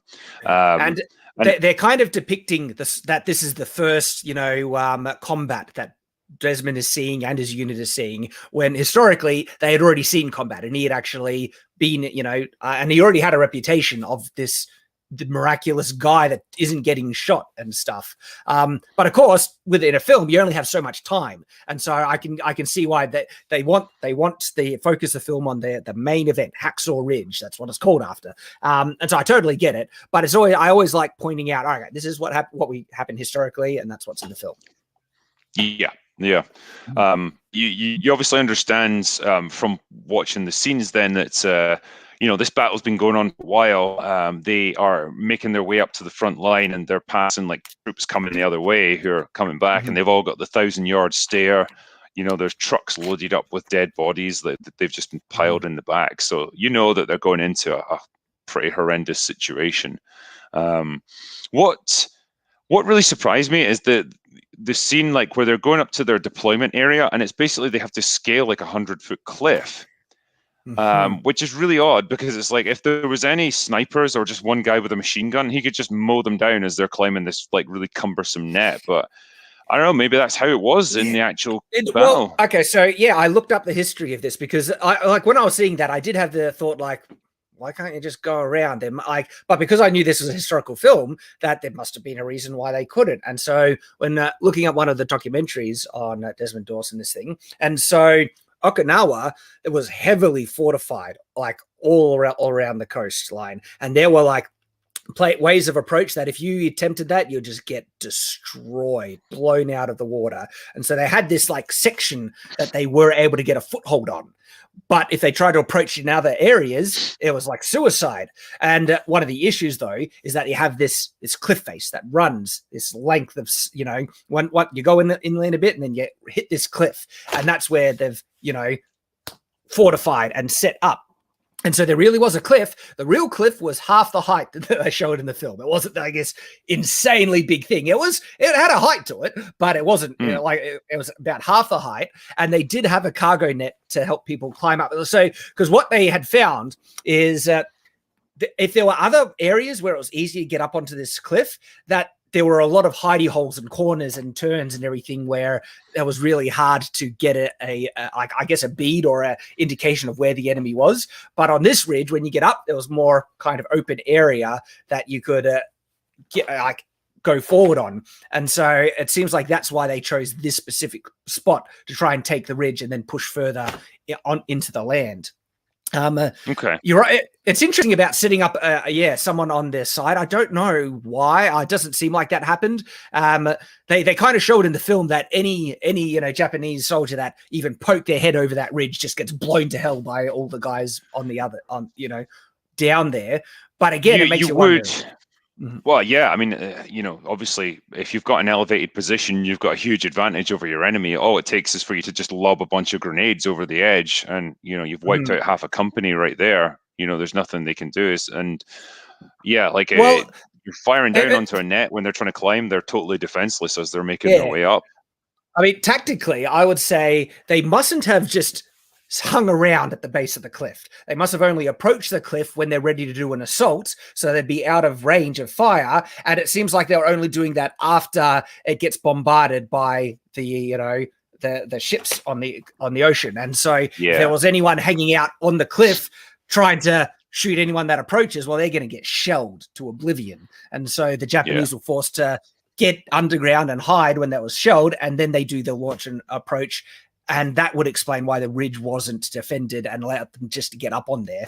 But of course, then there was the fighting on the ridge, which was like, like tactically, it just seems like a nightmare, because say you do get pushed back, you've got nowhere to go. You're going to get to the edge of that cliff, and it's like you can't get everyone down quickly enough to avoid an attack. So you're basically, it's like having your back to the sea or whatever. Yeah. you're screwed. So yeah, it just seems like an awful position to assault.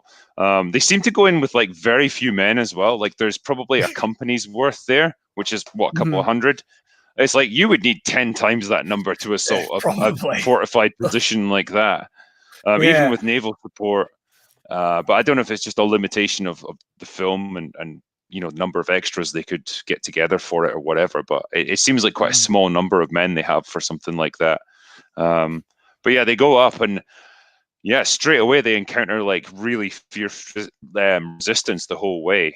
This is just a kind of a nightmare kind of assault that you've got to make. It's like it kind of seems a lot like World War One. They're advancing across no man's land. It's shell holes. It's barbed wire everywhere. There's machine gun fire coming at them. Straight ahead. It's like you're just walking into a wall of lead, basically. Yeah. And it's interesting. At this point, this is where I think you see some of the kind of Mel Gibson action extravaganza kind of filmmaking things, where you see that tough guy and he like legitimately picks up like a corpse that's had its waist blown off, like he's got no legs, and he uses the corpse as a literal meat shield. Like, that struck me as such a Mel Gibsonism right there. It's like that seemed really ridiculous, because it's like the BAR is a heavy piece of kit.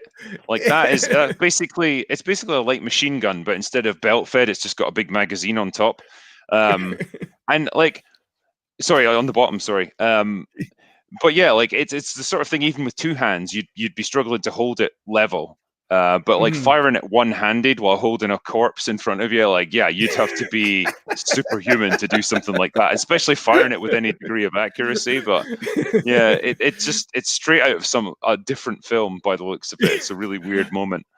But yeah, the injury details are great. Like people just get cut down, like crazy. Yet it's funny. It's like the attack has different kind of almost themes or feelings that they try and convey with each different wave that happens. Because this first one is like a more kind of heroic actiony push, where the guys they're winning but with a lot of difficulty, and you're seeing a lot of guys get blown up, but they are pushing the Japanese out. And you see some really interesting kind of exchanges where they have to like run from a crater to crater into cover, and they've got to deal with these pillboxes that are just messing them up, but they're doing it and they're succeeding. And it's kind of like a kind of a scene, even though like there is a lot of death, and you see some of the characters that you already see in the earlier scenes get killed, but they think they've taken the area, and then it goes to nighttime. Sorry, I like how you're giving us kind of like a chronological, you go through the film, so I don't want to get ahead from where you are. I'll let you take No, it's fine, because I mean, like that whole section is just a long battle scene, and there's not really much I can say about it from a writing point of view. It's just it's all down to like the action choreography, and the cinematography. There were some like little things that like techniques of cinematography that I did feel were pretty cool. Like there's this one scene where you see like an American and a Japanese soldier, they clash and the camera's moving out, and as it moves out, another one clashed and another one clashed and another one clashes. Like I was like, that's a cool kind of cinematic kind of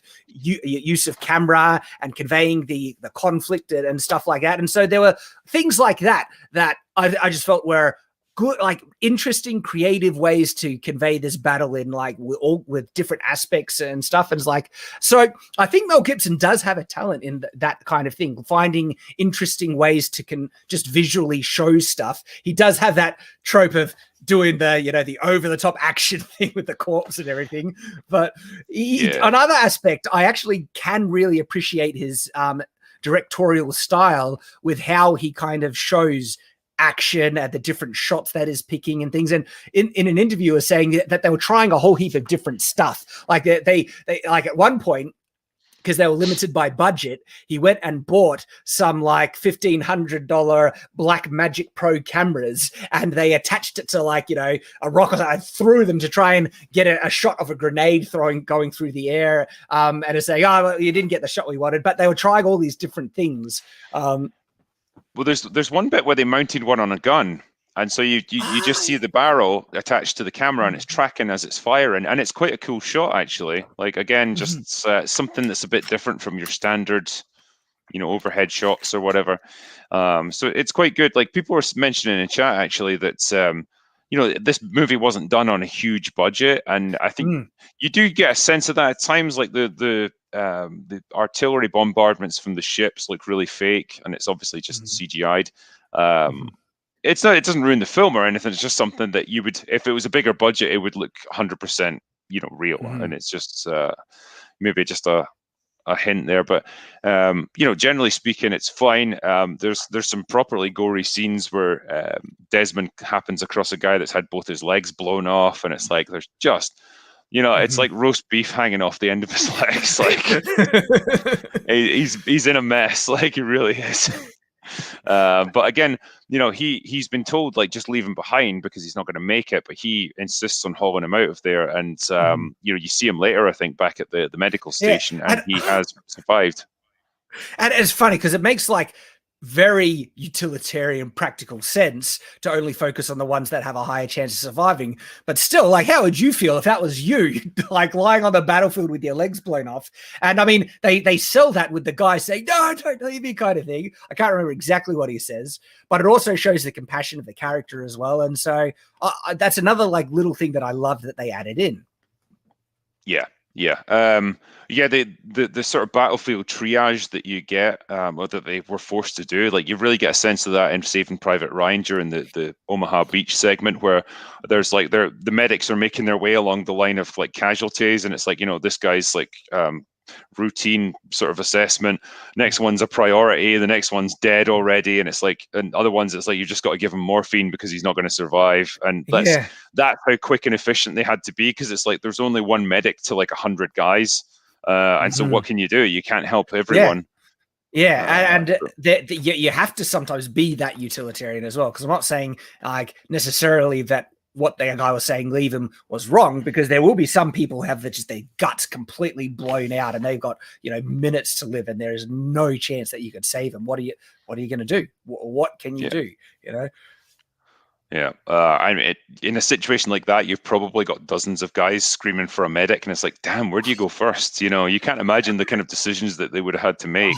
How heartbreaking would that be to just experience? Like, again, that's the kind of thing that when, like, because that really happened, and this is like legitimate stuff that so many young men had to go through and experience. It's just, it floors me when I think about it. It's just, obviously we were talking about the injury details. There's a whole lot of them. You see people getting their heads blasted apart and limbs taken off and stuff, and it's all the kind of things that you would have experienced. And I think they do eventually push forward to the point where they've captured a line of bunkers, and so they've gone as far as they can go for the day, and it's like they dig in for the night. And I think that's when Desmond and the other dude who's been giving him shit for the whole movie, they're pitched up in a shell hole. They get to talk a little bit, and it's a good scene for the guy because he just straight up admits, look, I had you totally wrong. I thought you were a coward, and I've spent a lot of my life just like judging people really quickly because I had to, but I got you wrong, and I apologize for that. And there's a good moment that leads into that in the big battle where Desmond sees an injured soldier and he just runs to help him under heavy gunfire, and yet then the jerk guy was next to him, and instead of just abandoning Desmond, he actually backs Desmond up and starts to cover him with gunfire as he's doing it. And it's kind of like this small bonding moment that then is later fulfilled in that scene there, where the guy just saw Desmond run headlong into enemy fire to save someone's life. That's not a coward, man. And so he's like, I got you wrong. Again, great character progression right there. And it also encapsulates what a lot of people would have reacted when they saw Desmond, because that's he was running through like active enemy gunfire, saving people's lives, and they saw that. And so I love that they also showed and represented that in the film. On an aside, right? I was watching a documentary on this, and there's actually an account that they have from a Japanese soldier that after the fact like they showed him, he has recognized who Desmond Doss was on the battlefield. And he said that he actually remembers seeing Desmond on the battlefield and lining up a shot to shoot at him. And every time he went to pull the trigger while having Desmond in his sights, his gun jammed and he wouldn't fire. And this is I'm not kidding. This is one of those real life that dude's accounts. Blessed. He really is. He really is. That it's funny because I am religious. I'm a Christian, and these are one of these real world stories that is faith affirming when you hear. And I get it that not everyone is going to get that out of this film, but this is that's a real world account. And no one put words in this Japanese guy's mouth. He's just saying, every time I tried to shoot him, my gun jammed, and so when I hear like that, I'm just like, of course I'm religious. I'm like, there's more to it than that. Anyway, but that's a real thing. And so, but what's interesting, imagine if they put that in the film. It was like, plot armor, come on, Yeah. But it really happened. I think you can get away with it to some extent when you're saying like this is a real story. So he did run through enemy fire and survive it, and that's just the luck that people have sometimes. So you get that scene between the two of them, and then it kind of switches to the following day when the Japanese mount a counterattack, and they do it just by doing like a banzai charge, which was a real thing that they did in a lot of these island assaults, where especially when they were backed into a corner and it was basically just a suicidal last stand, rather than wait for the enemy to come at you, you just charge at them with fixed bayonets, and they were apparently notoriously difficult to stop because there was so many of them, and the momentum of it was unstoppable. There was a huge amount of psychological conditioning amongst the Japanese culture at this time, and a massive thing, they were ready to fight to the last man, accepting defeat was such a dishonor, to them culturally that, you will literally fight until the last man standing. We're not going to surrender. And it actually pushed the Japanese to fight insanely far, far further than a lot of other, people in a lot of other wars and soldiers and stuff fought. I'm not saying no one else did last, but the Japanese, they were extreme. Yeah, I think I can't remember what it is exactly, but I'm sure the general rule of thumb was if a unit takes more than about 40% casualties, they'll probably surrender. Whereas with the Japanese, I've heard it's even less. I heard on average, it can be 10 and 20%. In that a statistic comes from when we look at classical era hoplite warfare and stuff where the units were clashing, and that we're in that shield wall clash, the amount of casualties it usually took for one of those units to break was around 10-20%. And so it can sometimes doesn't need to be that much. And so again, as the point that you were making, that makes it really interesting that the Japanese we sometimes we sometimes hear people, this myth of fighting to the last man, and it never really happened in warfare, but that's one of the rare times when it did. You would get units that would just fight till the last man and get 100%.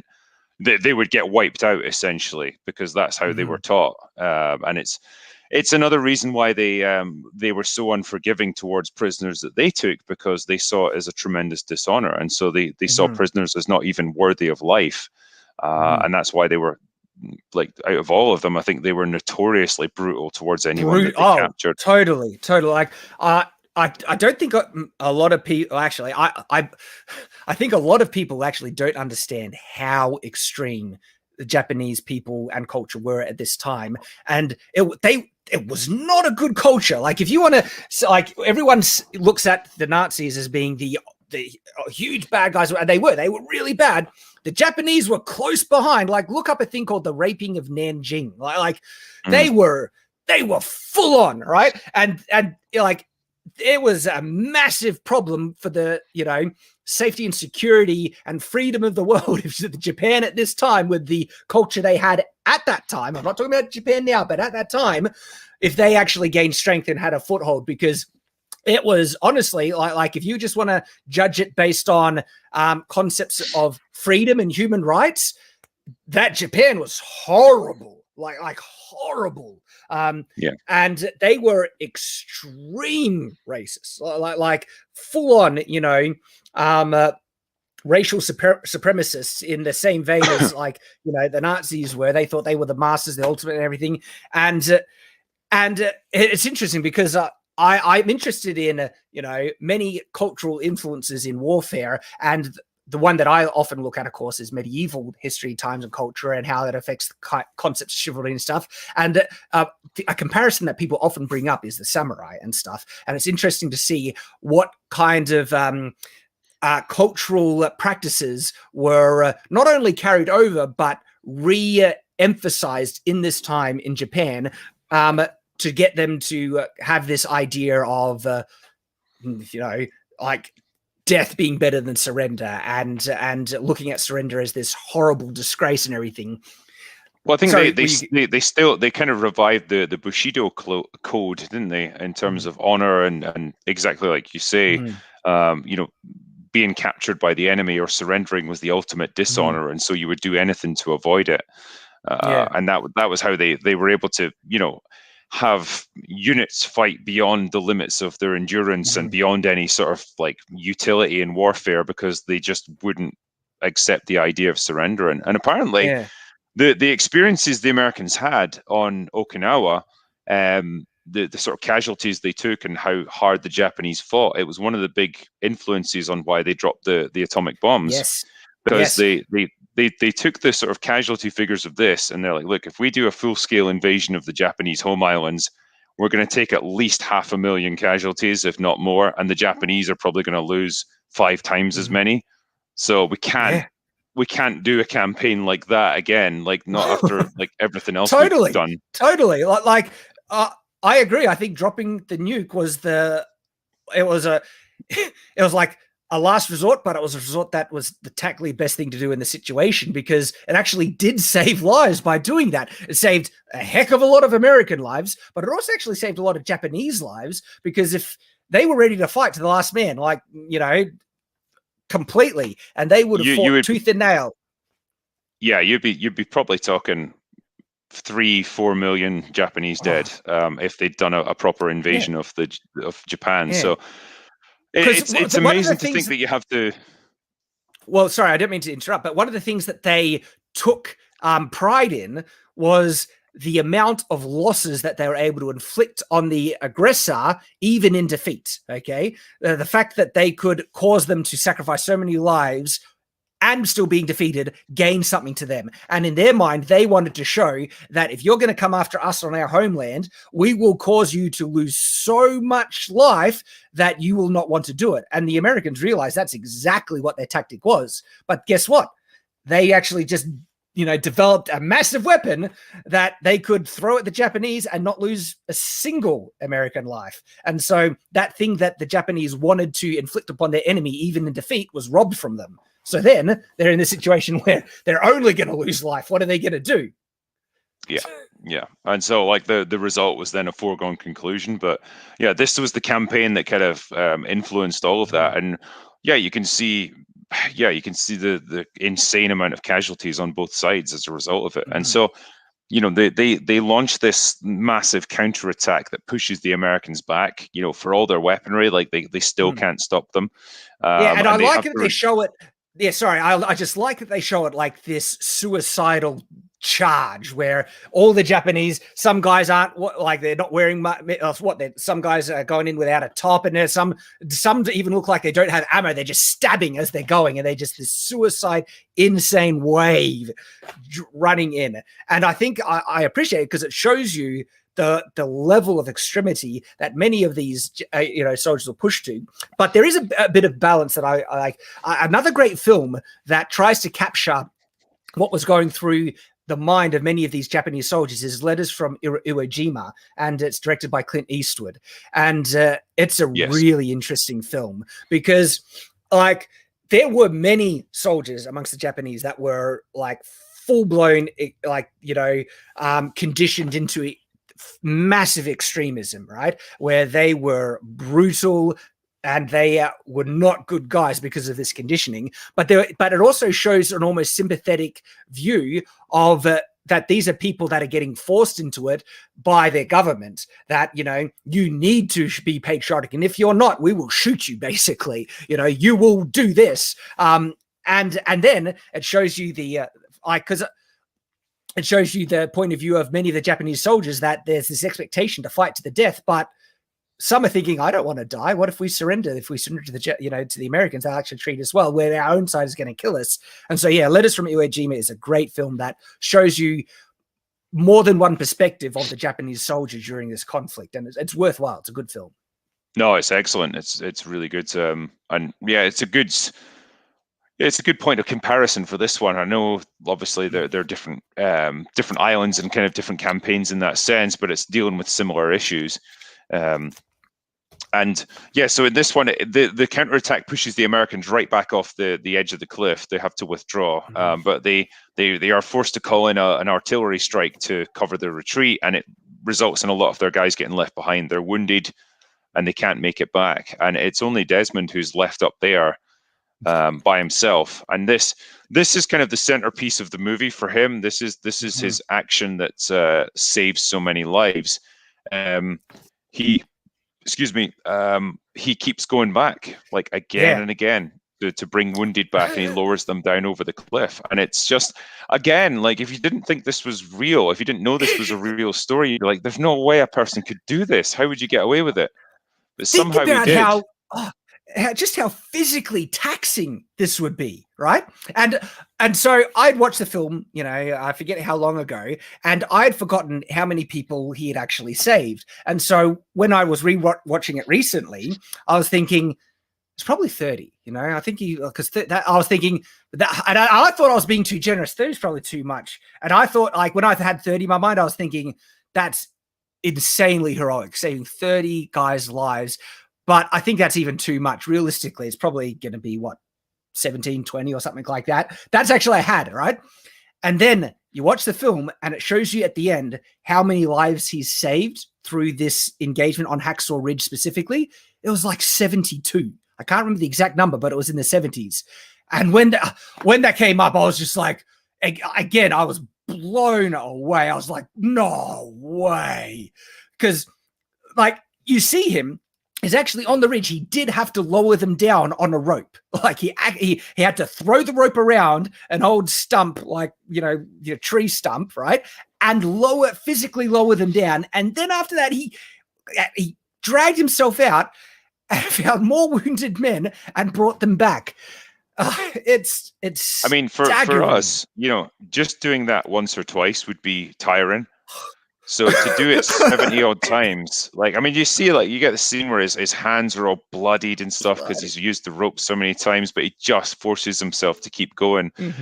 And in a way, every time you do it, you're potentially saving a man's life. Like, what greater motivator is there than that? It is like, keep going out there. Again, it's this story, and it's funny. One of the other things I want to talk about was the notion of theme. Okay, because theme is important in film, but it needs to be executed right. And the unfortunate appeal that many critics are using in the modern day is that just because a film attempts to have a theme, that validates the film, even if it failed horribly in its execution and the film was garbage and it even has contradictory messages in its theme. But they say, but I was trying to say this message or this thing, and that's wonderful, and therefore the film is wonderful. Like, no. Stop giving bad films a free pass just because they attempt to have a good message or a good theme, right? If you want to see a film that executes theme phenomenally, watch Hacksaw Ridge, because tell you what, like, this film has such a glorious message of sacrifice and heroism and nobility in it that to me elevates this film above so many others, where this is where film can raise above being simple entertainment, where it can be an uplifting thing that actually builds, and improves society through what it's showing. Because not only is this showing a heroic tale, it's showing a real tale. This actually happened. An individual really did this, and it's letting us know that this thing happened and giving it the respect and attention it deserves. And then when you hear about this happening, that an individual could be so brave and so self-sacrificing, it puts me in a state of awe, but it also makes me want to be a better person, because wouldn't you wish you could be like that? I'm not sure I could ever be like that, but the mere desire to be like that is a wonderful thing. And what a great thing to give to the world as a gift. I think it gives you a different perspective on what heroism can be, because you know what we are traditionally used to seeing is the hero who goes in guns blazing and takes out the enemy. And obviously the point of this movie is to show you that, you know, there's other ways to demonstrate bravery, and in this case it's through acts of heroism, but kind of compassionate heroism, where it's all about saving people rather than taking lives. And you know, Desmond takes a lot of shit throughout the film for his refusal to pick up a weapon and fight, and he kind of suffers for that, but ultimately prevails by sheer grit and determination and bravery. And that's, you know, that is a great thing. That's a great message to put forward. You know, it's definitely something for everyone to keep in mind. Oh, and it's a great message on multiple levels about having, you know, convictions that make you a better person, and then staying true to them in the face of adversity and triumphing as a result. And it isn't like a cheap, you know, win or triumph that the writer decides to give him. I'm not saying when writers do it, it's always cheap, but this is legitimately happened in real life. This is a triumph that someone succeeded in tremendous adversity, and more so, he surpassed anyone's like expectations, probably his own, and did one of the, like, I legitimately think it's one of the greatest acts of heroism in recorded history. Like, that's the level that I put this real world, you know, account on, and why I'm so grateful for this film for shining light on it. And the thing is, like, sometimes I dislike historical adaptations when they elevate a historical figure or overblow what they actually did in the past to make it seem grander and glorious on the film and stuff. Where I tend to like that, you know, if something is adapted from a historical period, give the story the credit it deserves and don't blow it out of proportion. But this one is something that was so insanely unbelievable, they had to tone it down in the film to make it more believable for the audience. And again, it blows you away. Like what film does that often, that you're dealing with an account that is so heroic that you needed to tone it down? Yeah. What always blows me away when I was watching that bit is the fact that nobody climbs up the net to help him out. Like, he's left to lower each and every one of these guys down, and there's just a few troopers at the bottom who are there to retrieve the wounded and then take them off. And I always I find myself thinking, man, is nobody going to go up and help him out a little bit? It's like, you don't have to put yourselves in the firing line, but at least like help him to lower the bodies help him down. Help him lower it down. I wonder if, well, first I wonder if how many people were there. If they did have to fully retreat off the ground at the base of the cliff, because it's interesting. They did show that not many people were aware of it, but in the film, I don't know what happened historically, so it could have been that people were there. And you're right, if people were there, you do wonder. I get why they wouldn't, because if they've just gone through hell and they think it's utter suicide, I can understand. But at the same time, I also see like he might need a hand. Just say. Yeah. No, absolutely. I mean, there was a job needing to be done at the base of the hill just to help out these people who's lowering down. So there's that side of it as well, I suppose. Yeah, and I think maybe the people like back at base weren't even aware that this was happening until, you know, more and more wounded start getting brought back, and it's like, you need to come and like see this. And they show that in the film. They find out like, yeah, and it's like, yeah, oh, okay, there's still someone up there, and he's like bringing down the wounded by himself. Like, holy shit! And it kind of culminates in him bringing down Vince Vaughn, who's been wounded in the legs, so he can't walk, and he has to, you know, drag him back. And they're able to make it down, you know, together. And he even goes to the point where he actually goes back up there the following day. And it's, you know, he's beaten up and he's exhausted and stuff, but like the company won't attack without him, because they see him as like almost like a, good luck charm or something like that. And so he goes back into the fray and gets wounded by grenades that blow up just near him because, is it the Japanese prisoners that they try to surrender, or they're pretending to surrender, and then they lob a bunch of grenades at them,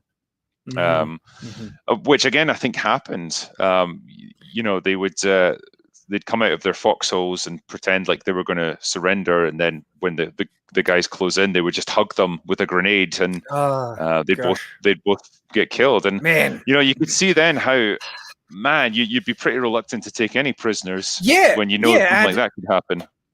Gosh, and it goes to show you how brutal the Japanese were at that time. And this is why sometimes I get annoyed with the romanticization of Bushido and stuff like that, where, look, I can see that there's a utilitarian benefit to try and brainwash your troops to fight to the last man standing, to never give up.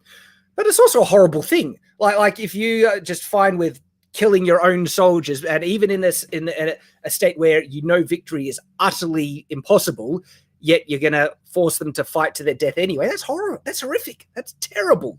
And so I think that's for us, our concept of war has always been different, and there was there was always that that not a rule, but I guess there was kind of rules of warfare throughout kind of Western culture, where it's you do your duty up to a point, but if you're in a position where the battle is unwinnable, it's pointless to carry on fighting. You're just going to cause needless casualties on both sides, and so you would surrender. That's what's expected. I think having a standard where life is valued, especially the life of your own men, isn't an unreasonable standard to impose, and that's what puts me in the position where I look at what the Japanese were doing, and in many instances in World War II, but even further back, right? If you want to go to the Bushido times, the practice of seppuku and things like that, no, that's not morally good. Okay, I understand the romanticized notion behind it that seppuku is an ultimate act to show that you hold certain ideals higher than your own life, and so if you are dishonored, the concept behind seppuku is that, all right, you are dishonored because you have shown that you don't believe in loyalty and honor greater than your own life. And I do believe that it is important to hold certain ideals before even your own life. And I think Desmond Doss is a great example. He held the ideals of compassion higher than his own life, to save other people's life. He put that before his own, he was willing to risk his own life for those important ideals and beliefs. And so I get that side of things. And seppuku is this odd kind of interpretation. And look, I'm sorry if I'm getting it wrong, but this is my interpretation from my own study into it, is all right, you're dishonored. How are you going to regain your honor? Well, I can regain my honor by proving to you that I hold the ideals of loyalty and honor greater than my own life by killing myself for that ideal. And so I understand that side, but suicide is still bad, okay? That doesn't, if you really wanted to show that you held certain ideals greater than your own life, how about living for those ideals for the rest of your life and show it by action instead of offing yourself? So I'm not a fan of seppuku either. I used to be in that kind of, thing where I was into the romanticized notion of the Bushido code and stuff like that. But now I think I've grown past it, and it's no, there are certain things that I disagree with, and the notion of valuing life is important, and I really dislike that aspect of that. And we see, it play out, in the Japanese with them killing so many people who surrendered because surrender was dishonorable and all those things. That's terrible. That's horrifying. It's not good. No, I mean 100%, and it's just it's something that's completely incompatible with our own understanding of the value of life and how war should be waged. I suppose that there should be some kind of mercy in it if your enemy's surrendered, because that's, you would expect the same thing for yourself. That's the kind of mutual understanding that it's based upon. If your enemy surrenders to you, you'll stop fighting and you'll take them prisoner, and the same thing would happen to you. It's funny, the one that was always an exception to this for every side was flamethrowers. Apparently, you really didn't want to be a flamethrower guy because apart from the fact that it's a pretty horrific way to kill people, like if you got captured by the enemy, it was a kind of unwritten rule that like both sides would execute flamethrower troops like out of hand. We did it. The Germans did it. Everyone did it. Because I should say as a caveat, because it might sound like I'm honing in on the Japanese. My standard of that we should value life applies to everything, on the Allies as well. In the instances where the Allies executed prisoners or people who surrendered, it's not good. Okay, it's the same standard. Like I think we should try and pursue certain more noble ideals, even in warfare. But I also will acknowledge complexities, like the whole issue with, dropping the nuke and stuff. There's a whole discussion about the efficacy of carpet bombing from the Allies during World War II as well. Like there are some really tough decisions that need to be made, and to what extent, or even certain standards and values you might feel you have to sacrifice to gain victory. And these are tough decisions. These are tough decisions. So I'm definitely going to acknowledge that as well. Yep. And the upshot for Desmond is that, he goes back up. He's able to protect a couple of his soldiers from a grenade attack, but he gets wounded in the process. And he is brought down off the ridge at that point. They've captured it, and he's done his part. And he takes his Bible with him, and it's a very biblical shot where you see him getting brought down in the stretcher, and the camera kind of pans around him, the sun shining down on him. It's like he's, if you were that way inclined, it's like he's being elevated to heaven or something for his work. And it is weird because watching it, the first time I assumed that he died, and like that was his story. Like I didn't know the real, because at the time I didn't know the real life man survived it, and so. You then get the kind of explanation. He went back to the States. He went back to his wife, and he carried on living a life. I think he lived about 90 or something like that. He lived a good long life. He died just early after in the 2000s. Just on the note of the Bible, right? It didn't play out exactly as they showed in the film, but it actually did happen. He when they took him away from the ridge, he lost his Bible, and that really, he needed his Bible. He is like, I need my Bible. And one of the guys said, don't worry, we'll find it. And it wasn't like just one guy going back. What actually happened historically is like, I don't know the exact number, but it was like 100 or so men actually scoured the entire battlefield after it, looking for Desmond's Bible, because not only was it that important for him, but that's the level of impact he had on the men around him, that they were all willing to just drop everything and look for this guy's Bible, because they kind of had that much reverence for him, but they also saw him as kind of like that lucky charm, that blessed guy that can help us get through this. And so they all looked for it. And it took they actually had to scour the battlefield, but they did find it. They found his Bible and they got it returned to him. You could almost imagine the conversation, like they find a Bible and they bring it to him, and it's like, nah, it's not the right one, mate. Back you go. Oh, just take the Bible. I've been shot 3 times trying to get this thing to you. It's again, like sometimes truth is stranger than fiction, and there you go. But I think it's a great way to end the movie as well, where you get the testimonies of the real people who knew him, all old men, obviously at this point, and there's one or two that have even got a tear in their eye, talking about him and the fact that they were wrong about him, and they owe their lives to his bravery, and what an honest way to end the film, really. It doesn't get much better than that. Like these people who have gone on and lived long and full lives because of this man. Pretty impressive. Yeah. And it also has shots of Desmond in the after bits as well, where, he gives the account, because that line he says, please, Lord, let me save one more life. He really was saying that. That was when he would bring one back, he would just say a prayer and say, let me find one more. Like, that's just amazing. And it's you can relate to that, can't you? Because like there's probably times when you've had to undertake some big task or whatever, or you're really in tough times, and it's like, oh, if I can, I'll just break it down into tiny little steps. I just need to do this thing, and like you do that, and then it's like, okay, I'll just try and do this next step and this next thing. and eventually you've finally done so much that you've kind of gotten yourself out of the situation you were in. It's absolutely how people look at things like that, and yeah, you can totally understand it. Oh, it's a great way of looking at things, because how do you achieve monumental stuff?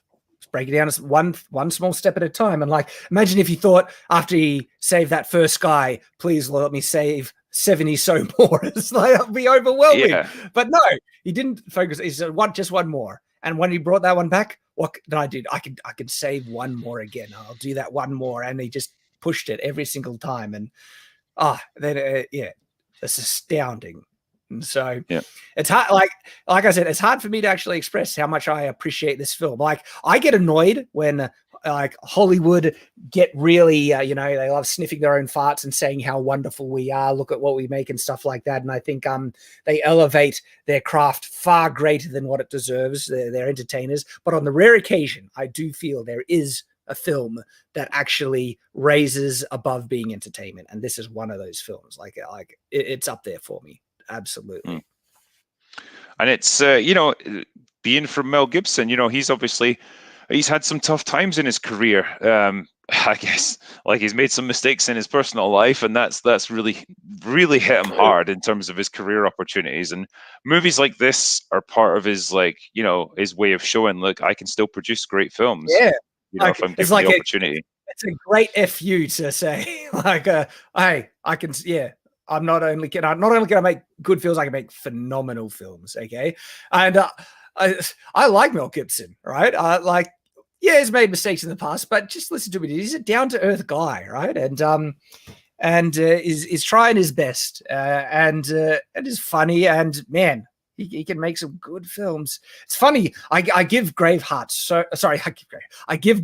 so much crap because it has so many historical inaccuracies, like, phenomenally so. Yet it's still a great film. Like if you just want to look at it from the themes, but also the characters, the kind of gravitas of the story it's trying to share, and the impact of the fight scenes, like Braveheart, 100%, like tugs at the heartstrings, and it delivers that emotional, wallop that you look for. Yeah, it does everything. Oh yeah. You see, if you want a film that I feel blows things out of proportions, though, for what really happened historically, Braveheart is most definitely it. Right? Like where they're trying to make it this really noble, fight for independence, and they really vilify the English. And it's like, that's not what it was like historically, okay? William Wallace was like, he wasn't even full Scottish. He was not only full Scottish, he had Norman in him and stuff like that. He was nobility, right? He was full of nobility and things. And so there is, and that kind of annoys me again, because it blows out what really happened and misrepresents things, and that annoys me. But as a film, like as a self-contained film, it's great. I get that. Yet, like I said, it's an example of things that makes things larger than what they were, and it also is very it gives people the wrong impression, like wrong weapons, wrong armor, wrong events, wrong characterization. And like, still a good, it's a great film. Like it's got these great moments and stuff, but for an accurate portrayal of historical events, it is garbage. Yeah. I mean, I've heard characters who are portrayed as like grown women in it were actually like 5 years old in reality at the time and never even met William Wallace, and all kinds of stuff like that. The battlefield tactics they used are completely inaccurate, and well, I mean, they got the pikes, right? That's about as far as they got, but they actually used schiltrons, which were circular formations with pikes to defend against English cavalry and stuff. And the Battle of Stirling is actually called the Battle of Stirling Bridge. And I might be getting the name wrong, okay? So I hope I'm not getting the name wrong. But the big battle, like first big battle where they got the things, was on a bridge, and they bottlenecked the English, and that's why they were able to win them through, a really like great position, and they were outnumbered. But it was really smart. Apparently, they just the English come over, and it's like, wait until enough of them have come over that we know we can take them out, and then they just swept in, cut them off, and kill them down. It's like, okay, we've wiped out like a third of their army. And the rest of them, they couldn't make any headway, and so they eventually were forced to retreat. But it was, they obviously have to just simplify it for for a movie like that because there just isn't time to show like a 3-day battle in that sort of context. So it's all over in like the space of 5 minutes.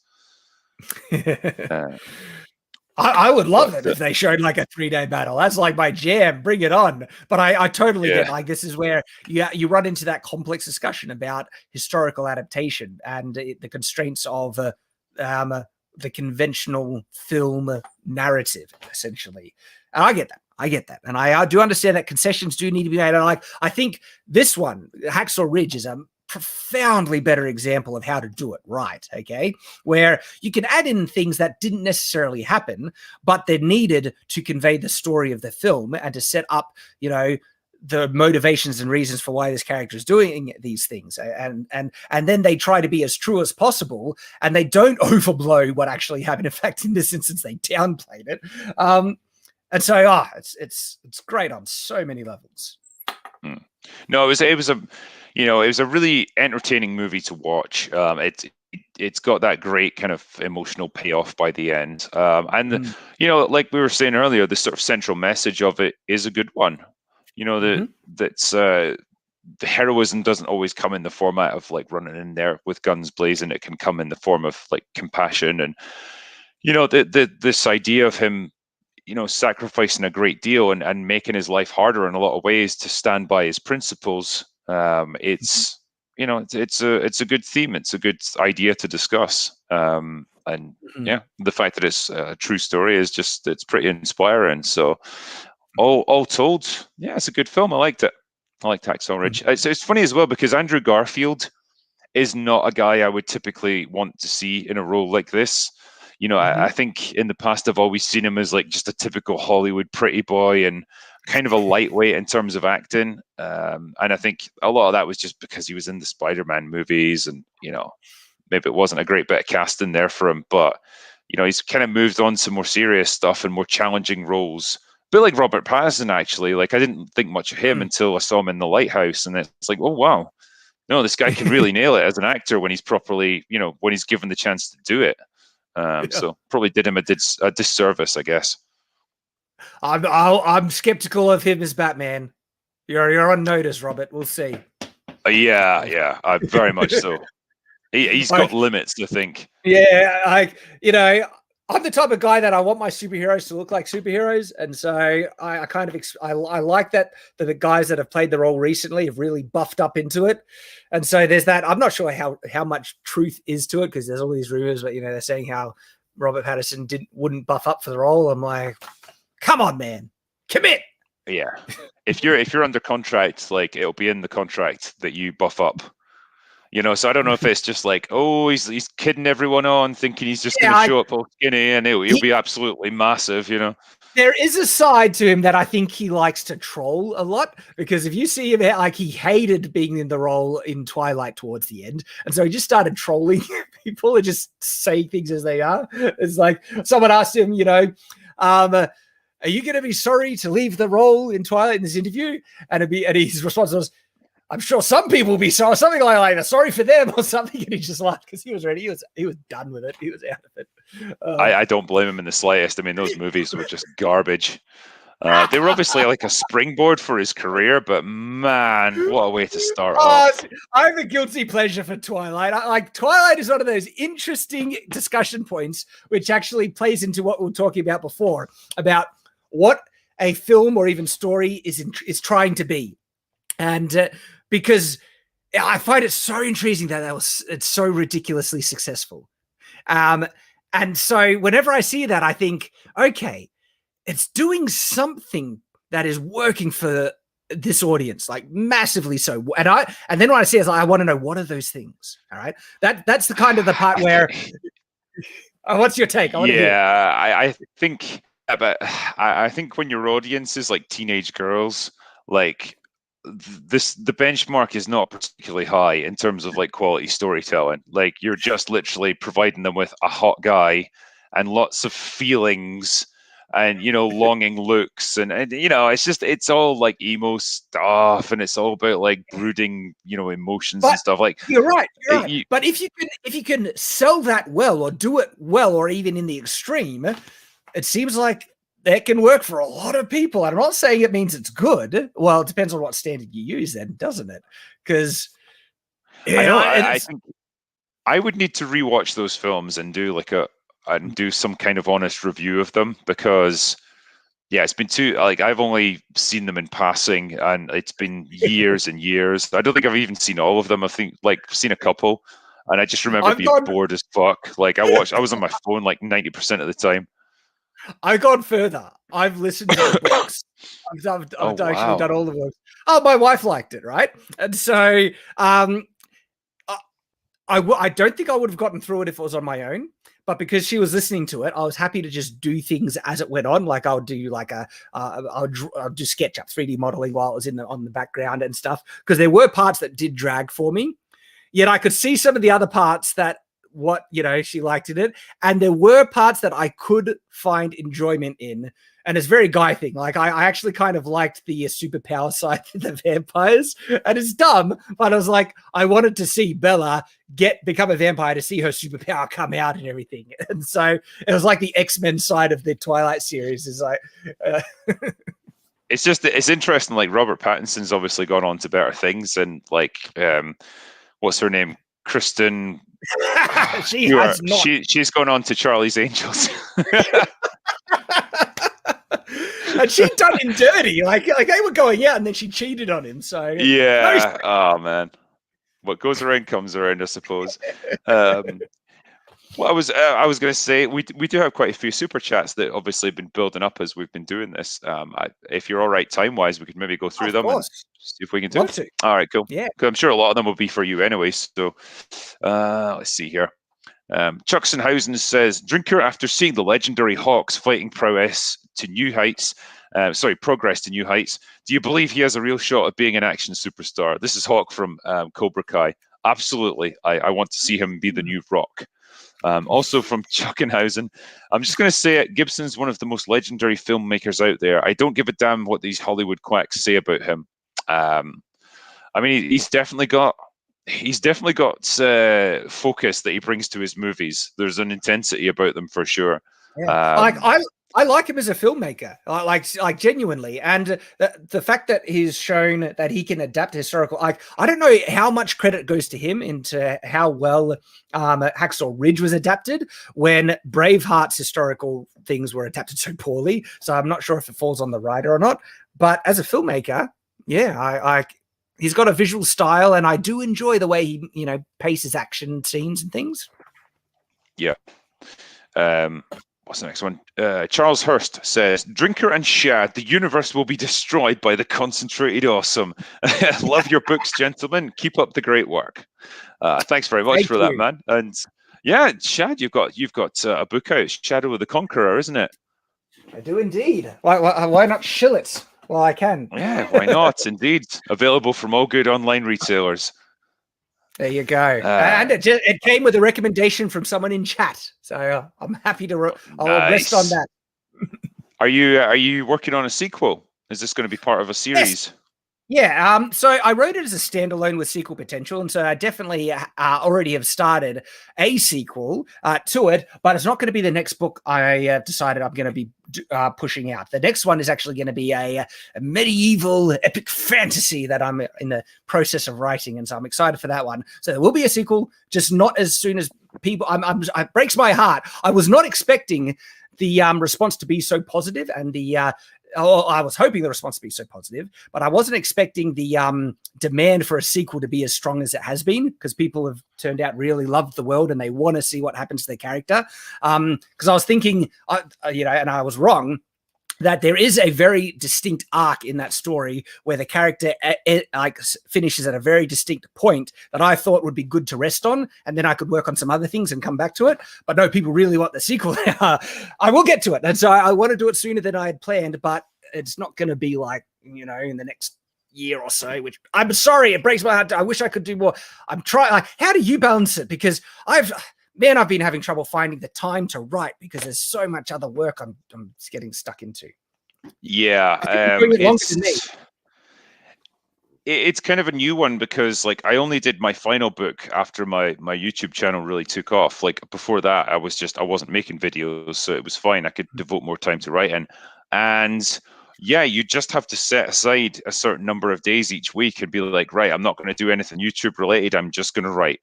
And that's how you do it. You divide your time up that way. And it means you progress a bit slower, but you've obviously, I can't just leave my channel for 6 months while I go away and write a book. That's not going to work. So I have to balance the two out. I've been getting those urges. Part of me just wants to say, all right, I'm going on holiday. Give me like 4 months break and I'm nothing but writing. I'm getting the book done. Because I could finish it in that like time. But you're right. I need to set aside time. But whenever I do, there's a lot of work that I need to do that doesn't get done, and I fall behind, and I've been struggling. Yeah, it does keep you busy, and yeah, you've just got to find a way to use your time as productively as possible. And man, it's not always easy. It doesn't leave a lot of time for anything else. Put it that way. DM here says, Drinker, for real, your reviews are excellent. Well, thank you very much, my friend. Denzel Canu says, Drinker, will you review Man of Steel? Good question. There's other movies in the DCEU I'd like to look at. I'd like to try and tackle Batman versus Superman at some point. I've already done Justice League, so yeah. Man of Steel is further down the list. I've never felt that strongly about it. I've never hated it or particularly liked it. It's just a movie for me. But never mind, we'll see. Brightest Day says, couple of handsome gents right there. Thank you. Thank you. PSX Hacker says, Hail Drinker, I love swords. Used to fence as a kid. HR was an interesting take on the war movie genre, albeit with a strange pacing. Cheers. Yeah, the jump from like, back at home and the drama there to being in war mode is just really kind of jarring. Like it just goes from like the wrestling that he's got with his conscience and stuff to suddenly they're in Okinawa. It's there's no messing around with this film. Leon K says, Mel is a great filmmaker. This was redemption for him and many of the actors after recent career debacles. Fun fact, this was going to be scored by James Horner before his passing. Thanks, lads. Oh, man, I love James Horner.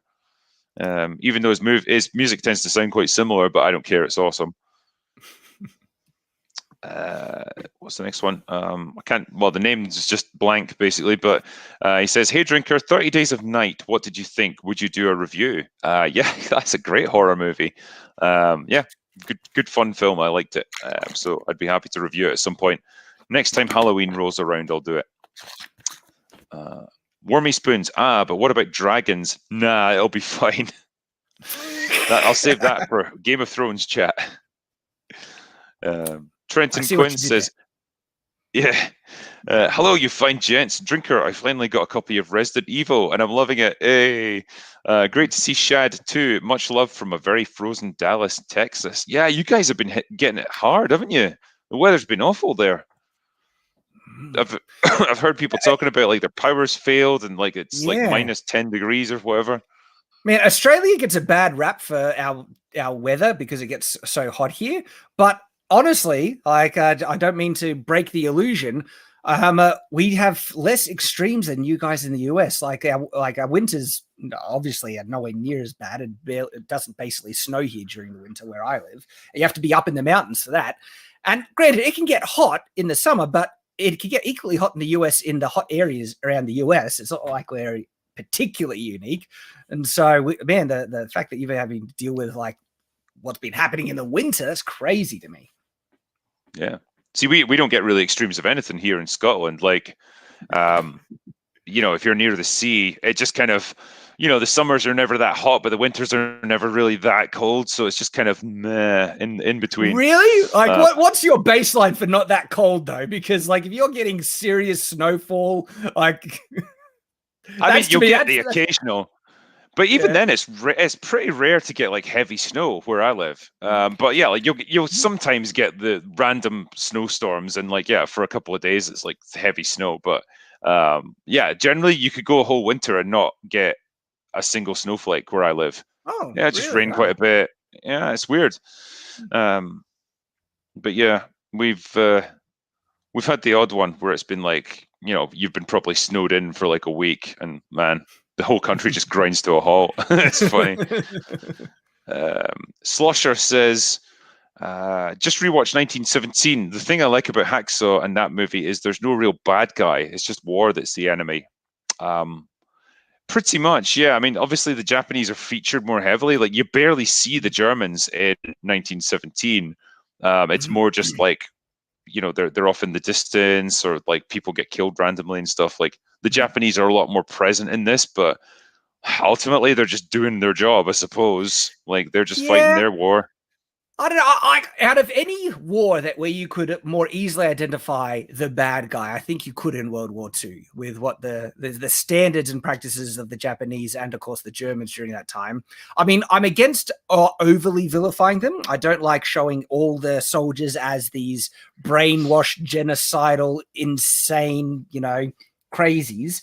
There were a number of them. That's the reality, that there were people like that amongst the ranks, though. And so I think if you just try and be as honest to the historical record, you're probably going to find that there's going to be a bad guy side. And I think they did a decent job in Hacksaw Ridge showing it. And I of course, I appreciate nuance, such as why I like Letter from Iwo as well. But yeah, it's like... Night King 01 says, I literally was in the process of buying tickets to Return of the King when I got the notification. Damn it. Anyway, when is that Lord of the Rings stream coming? Yeah, give me some time and I'll sort it out. I'm just trying to find the right mix of people to do it. But yeah, my plan is to review all 3 Lord of the Rings movies. Like, I'll do a stream for each, obviously, because they're big. Extended version or cinematic? Yeah, I think so. Why not? If you're going to go in, you might as well. You got to go all in. That's right. Yeah. I agree. Especially since I did The Hobbit recently and just ranted about that for 20 minutes. Jabrowski95 says, finally able to catch a stream live. Hope you're both doing great. Coming from a person living in the frozen wasteland of Texas. Stay awesome. Yeah, I hope you guys thaw out soon. Yeah, I thought Texas was supposed to be hot, man.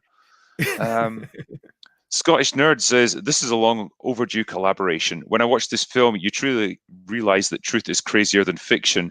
Drinker, read Ice Station by M. Riley. Yeah, I will get around to that. Thank you. Synagoth gave me a $5 super sticker, so thanks, man. Dr. Zaudin says, Mel Gibson has never been in or made a bad movie. Changed my mind. I mean, he's been in some bad movies. I don't know about his directing career. Like, I think most of them have been pretty solid. But yeah, I keep thinking of I keep thinking of We Were Soldiers, but I have to keep reminding myself he didn't direct that one. He was just starring in it. But I love that movie. That's a great film. Russman here says, Mel may be crazier than an outhouse rat, but he knows how to tell a story. Great choice, Drinker. Cheers, mates. See, is he crazy? Look, he has the eccentricities. He has, some mistakes he's made in the past, but I think he's pretty down to earth when you like listen to him in interviews. He seems like a decent, down to earth, friendly guy.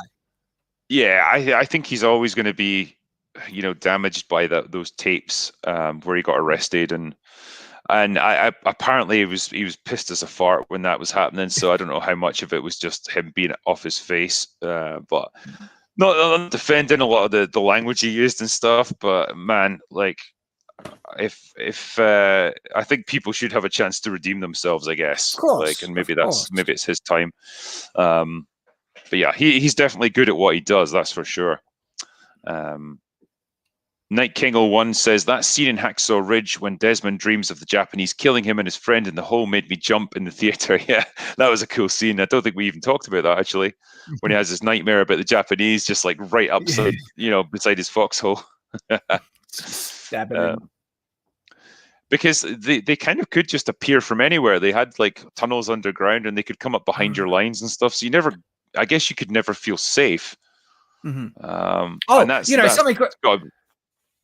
something that we didn't mention that they address in the film, but I feel is worth pointing out. So the Japanese were targeting medics, That's how dirty they were fighting. Is they saw a guy with a red cross and they aimed at them specifically. I was like, vicious stuff. Yeah. I think they said as well that they were targeting the wounded, which to me never made any sense, because you kind of want your enemy to be wounded rather than killed, because a wounded man becomes like a problem that your enemy's got to deal with. You know, they've got to devote manpower and resources to helping them and getting them off the battlefield. And, you know, I think that's why even now, if you've got mines like anti-personnel mines, they're not designed to kill you, they're designed to injure you, because you lose a leg, or sorry, you get blown up and you're killed, like, well, okay, your mates will move on and you'll get, you know, collected later on. But you lose a limb, but you're still alive. They have to then stretcher you off the battlefield. That's going to take like 4 of them to carry you. You've got medics they've got to attend to you. You've got a helicopter that's got to be brought in to fly you out. That's all resources that's getting used up. So yeah, from a war point of view, like a tactics point of view, it just didn't make any sense to target wounded. They're already wounded. They're out the battle. Oh well. What's the next one? Rambam 3000 says Hollywood needs to remember the old dictum: if anything can happen, no one cares what does. Yes, interesting point there, actually. I'm not sure if it's in relation to the conversation we had at the start, but yeah, when there's no sense of limitations to a story, and you feel like the movie can just pull out anything at any moment, you can't get invested in it, because anything could come along to totally change the situation. And yeah, it's something I've definitely picked out before as a real problem. Excuse me. Flesh Weasel says, facing an ice storm in the deep south. Sorry, my voice is quitting on me. I just wanted to say I love your channel. Cheers, Drinker. Thank you very much, mate. And yeah, I hope the weather improves for you guys soon. GG Chapel says, Shad, Drinker recommended EFAP, and EFAP introduced me to you. And last night I forced my family to watch 3 of your videos about dual sabers and swords. You don't cuss, so I'm using you as a gateway drug to Drinker and EFAP. I love YouTube. I'm glad you're enjoying it, mate. Thank you. He's also put hashtag Australia is fake. Yeah, it's all made up. There's no such place as Australia. Stop telling everyone that. I don't want them to know the truth. Ed Starr says, as a child, I was surrounded by adults directly touched by war. Today, few adults experience or connect with war or warriors. Entertainment is suffering as a result. Yeah, I mean, I suppose for our generation, we've got things like Iraq and Afghanistan and stuff, but not these big world wars that you know, we're talking about here. We definitely do have a generation that's fought in wars, though. Zachariah Nunez says, Drinker, I just finished Redemption. Very engaging, and I'm eager to read the rest. Shad, I truly enjoyed Shadow of the Conqueror. Had to listen twice to fully understand and appreciate Light Binding. You guys are great. Keep up the awesome content. Thank you. It's wonderful to hear. Thank you very much, mate, and thank you very much for the donation. I appreciate it. Moon Dude says, oh, damn it, man. Hey guys, love both your channels and content. Have you all seen Kingdom of Heaven starring Orlando Bloom? And if you have you ever seen the extended director's cut? It's a genuinely better movie, fixing many issues. Oh, I might need to watch that, because I have multifaceted issues with the Kingdom of Heaven. There's issues with just, you know, story plot and all those things, but then there's the historical problems as well. But hey, if the extended one fixes it, I might give that a go. Yeah, I've seen it myself, and yeah, I don't know much about the history of it, so I couldn't speak to that. As a piece of just cinema and drama, like, it was, the cinematography is great in it. The storyline's pretty decent from what I remember, but it's been a good while since I've seen it. Excuse me. Marksman of 117B says, with the direction Hollywood is going, do you guys expect there to be a rise of indie creators? The live action SCP vids I've been binging put so many modern shows to shame with tiny budgets. I mean, I wouldn't be surprised, because yeah, like, cinema's in a real state of flux at the moment with the lockdowns and stuff, and it's likely to change how we watch movies, and maybe there's going to be more room for smaller movies to make an impact, hopefully. So hot take just on this note. What would, like, if you got a chance to any of your novels to be turned into film, okay, would you want it to be more independent or mainstream, or or do you have thoughts on that? I mean, the way the book's written, it's not like it's some crazy like experimental thing where like, you couldn't do it with conventional means. Like it's a standard story.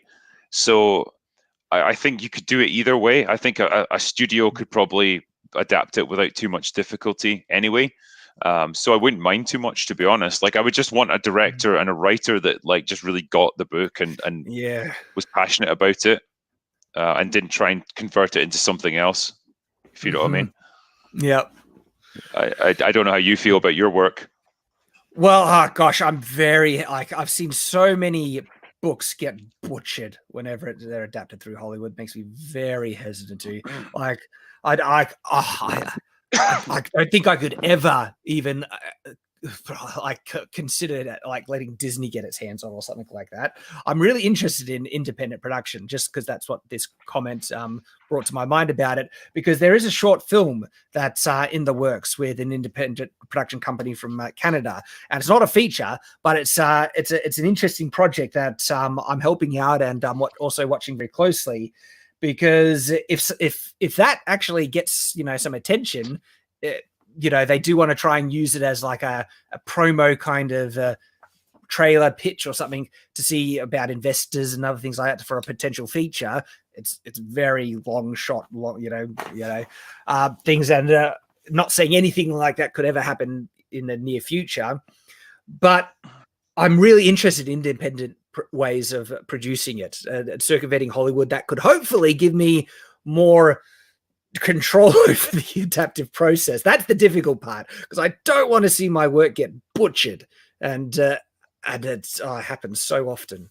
And the guys who are doing the short film they've gained my trust with how faithful they want to work with it, because they ask me for feedback all the time, and they really listen to me when I put my foot down on what could seem like seemingly small things, but I'm really particular about, like the jacket that the main character wears. I have very specific visual image in my head of how that looks, and so they have bent over backwards to try and please me, which I appreciate. I hope they're just not trying to pull the wool all over my eyes. But anyway, they're good guys. They're good guys. No, that sounds good. Sounds good, man. Sorry, that performer 387 says, in the real event, Dossie's father never pulled the gun on his mum, but it was his uncle. Dossie's mum grabbed the gun from the father, and Doss ran and buried it. Okay, that's fair enough. So yeah, his father pulled the gun on his uncle rather than his mum. So yeah. See, I guess this. I thought that whole event was you just put in there for the help of the narrative, but the fact it actually happened is just Yeah, I mean, I can see why they changed it to his mom as well, just to keep it streamlined rather than introducing another character. So that's fair enough. PSX Hacker says, a Scotsman and an Aussie walk into a stream and talk about one of Mel Gibson's finest. Loved your review of Fifth Element as much as the movie itself. Cheers, man. That was a fun one to do. I've been wanting to review Fifth Element for ages, so I'm glad I finally got the chance to do it.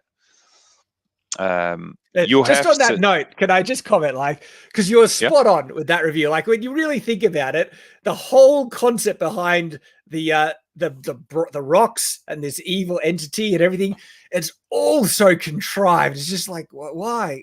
But because it is really weird, but it's such a fun movie at the same time. And so, I think Besson he's got that reputation as like a style over substance director, and he's actually like, that's his movement within the French cinema of like, just really visually dense movies that don't necessarily make sense. And so he just went with that for Fifth Element, and the result is a movie that's really fun and really colorful and really vibrant and unique, but just not terribly well written.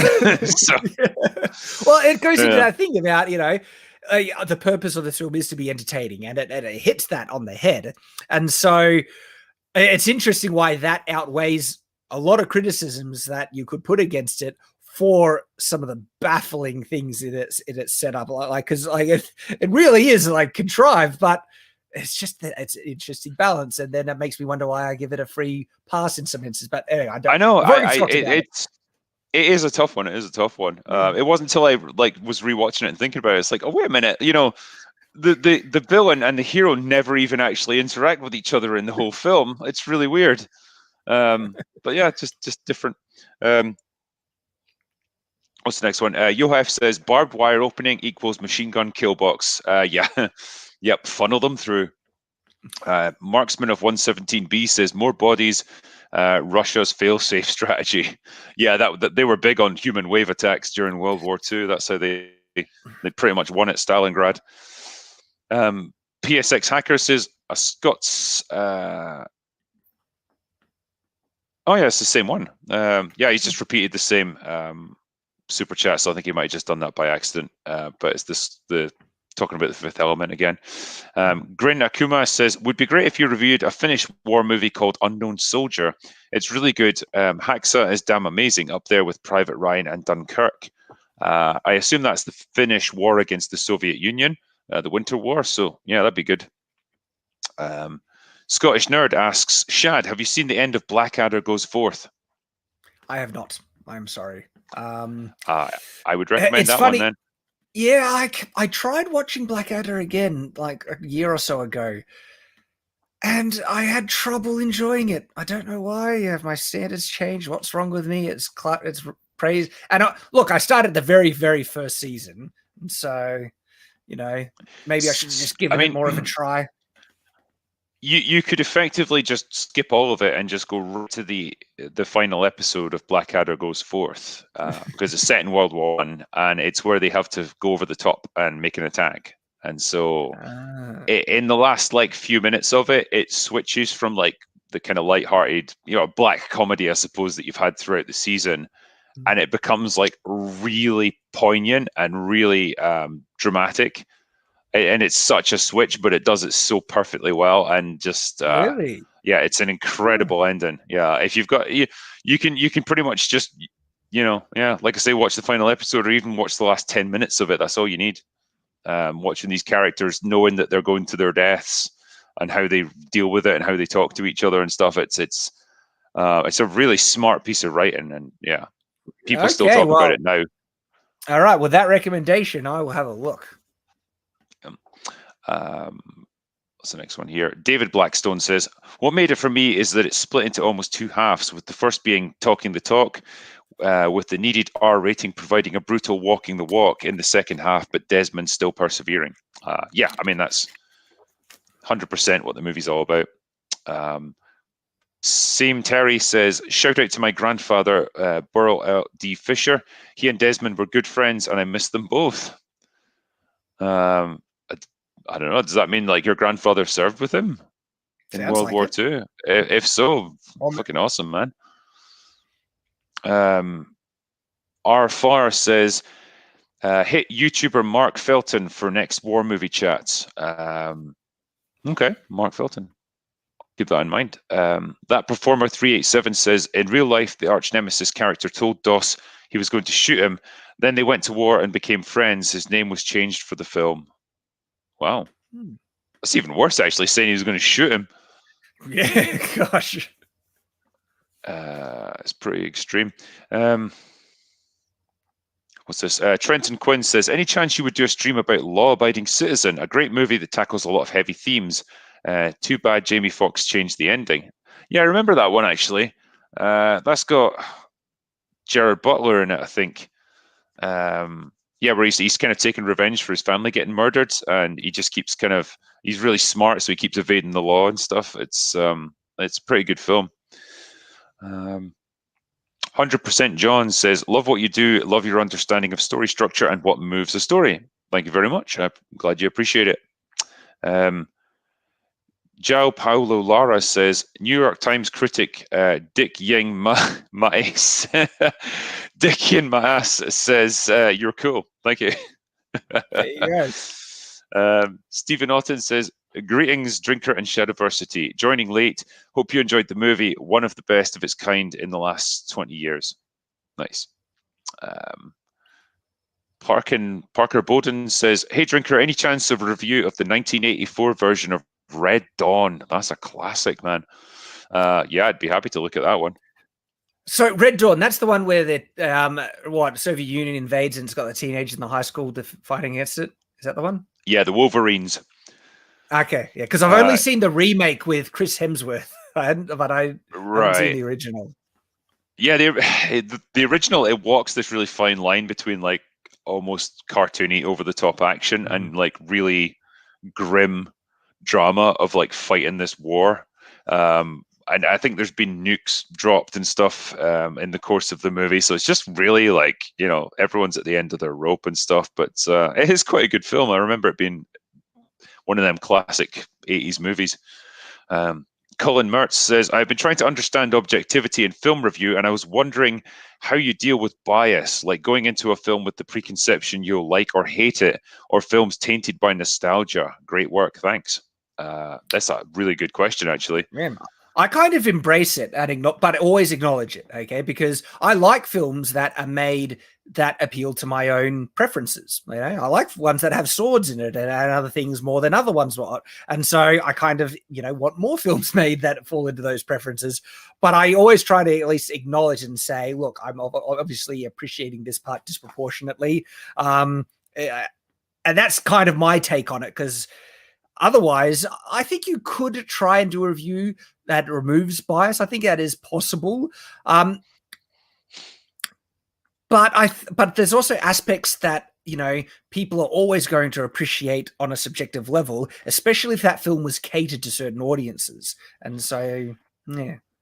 I think this is why you get the focus on, you know, logical, consistent writing, because it's something that you can analyze really well objectively, I guess, because like it either makes sense or it doesn't. And like any sort of sensible person, when you present them with a plot hole, they can say, oh yeah, that is bad writing because it's got a hole in it. But then that's fine, but I feel like you're only getting part of the picture then about whether or not a movie's a really engaging piece of work. And so that's why I think you have to bring those subjective elements in and do your best to justify why you feel that way. You know, I hate reviewers that try and do these like really shallow reviews, and it's short and it's just like, oh yeah, so I like this bit, and you know, it made me laugh, and it's like, okay, why? Why did you like it? What made it work?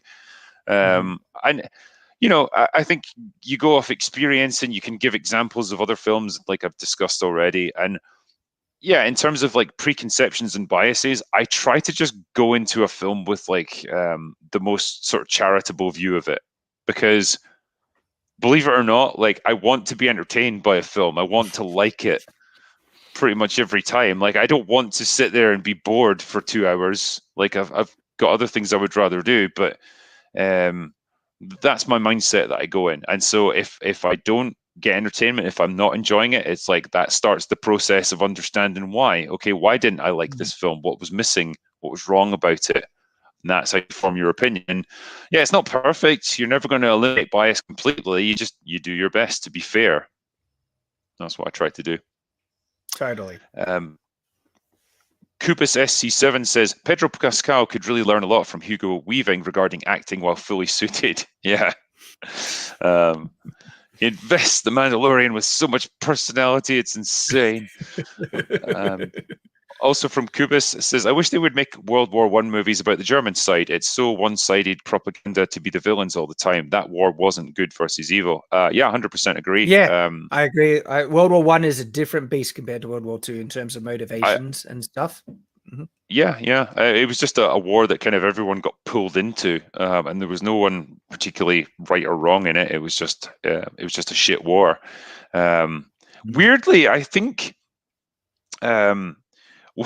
the first Wonder Woman actually did an okay job in that regard, because it doesn't really portray the Germans as being evil or wrong. They're just kind of victims of circumstance like everyone else. And so they're still an enemy that has to be overcome, but they're not really meant to be evil. So, yeah. Of all the movies that could do it, there you go.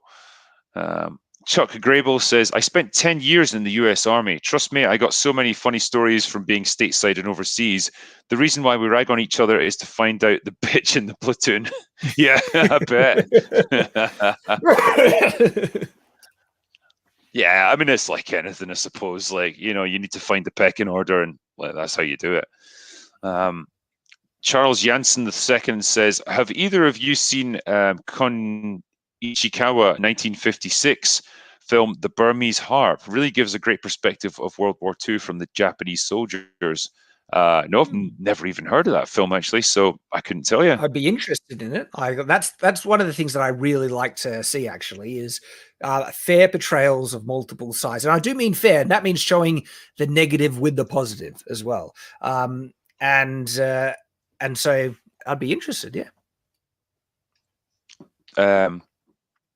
Cesaro Madison says, hey, Shad, do you know if did you know that there's a Dragon's Dogma anime? If you haven't seen it, I recommend it because I think it's absolutely terrible. It is horrible. It is garbage. It is a travesty. I hate it. That's all I need to say. Well, there you go. I have opened up a can of worms there, clearly. Lucas Moritz says, so since you talked about World War II, have you two seen the German World War II movie Das Boot? If not, it might be something for you. Yep, I have seen it, and it's fantastic. Love it. And again, it does a good job of showing the war from their point of view. It's like the crew of a U-boat, and the kind of horrendous conditions that they had to try and operate under. Yeah, it's really good, and it doesn't really make moral judgments. They're just people doing a job. So, yeah, excellent. Yeah, it's moved. I think it was made in the 80s, so it's got Jürgen Prochnow as the captain of the boat. But yeah, the acting and the special effects are all great. So, Charles Jansen II says, Mel's best movie he directed, no more courageous individuals than frontline medics. Lived next door to a man who served in the Pacific. Wow. Yeah, I mean, those medics, man, if that's what they had to endure, that's something else. Having to go out under fire and help other people and not really be taking part in the fighting. Jeez.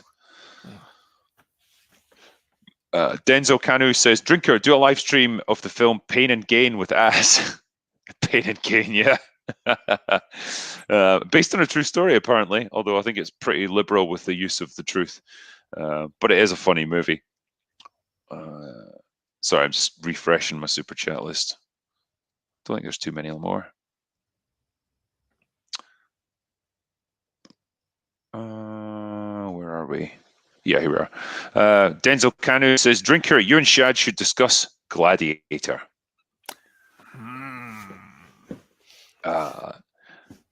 Good film. I mean, I don't know a huge amount about the Roman period, but I mean, I have good memories in terms of spectacle. Yeah, in terms of spectacle and stuff, like takes some beating, really. So yeah, good movie.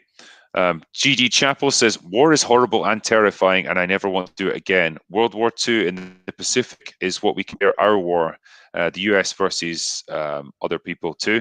Ideology is harder to fight than a uniform. I mean, I imagine so, yeah. Particularly if your enemy's not an army in the field, they could be anywhere at any time. That's something else. Also from GD Chapel, good Lord, my heart hurts because of the horrible things we do to one another. I wish war was like the John Wayne movies I watched growing up. It isn't. The dreams never go away. No, it's not like the heroic stuff that you saw in the old films. Yeah. Modern warfare is particularly brutal, like significantly so. I'm not saying war is never not brutal, but if you want to look at the scale, because the area that I obviously look into a lot is medieval warfare, and I find it interesting how it was put in a much different perspective in that period, and honestly looked on with not nearly the weight that it might have deserved, where people were more keen to go to war, glorious battle and all that stuff. It's a very interesting topic. But one of the reasons is that when you go to war in a medieval context, it's actually much more difficult to die in that situation, because if you're actually doing it right, there are many ways, like the problem is injury and then infection and stuff like that. But it's actually, if you've got half decent armor and you're working in a unit and things like that, it's a far more survivable situation than in a situation where any bullet from anywhere can just whiz by and take you out instantly. Like, there are many situations you can control much better with medieval technology. If you're in here, you'll be safe. You don't have to worry about getting shelled suddenly or stepping on a landmine or things like that. The contrasting difference is big, and it's created different perspectives in regards towards warfare as well. And I think having the modern mindset of how costly war and how terrible war is good. We should have it. But it's also interesting to see how oftentimes people didn't really have that perspective in the past. And in the medieval period specifically, war could be decently beneficial. Booty, loot, and glorious battle and all things.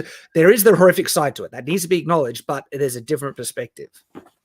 I think, it's interesting, like, because I didn't know much about medieval warfare until, I think I made a video that Sargon replied to about, how they were fought, these battles and stuff. And they basically devolve into a lot of pushing and shoving and trying to stab through shields and stuff. And so, they're not these bloodbaths where, like, one side just hacks the other to pieces and it's like, the entire army gets decimated. It's much more. Those were more rare. They did happen. Like, there's classic examples like the Battle of Agincourt and stuff like that, when there was a necessity to fight to the last man. But far more often, a side retreated or surrendered.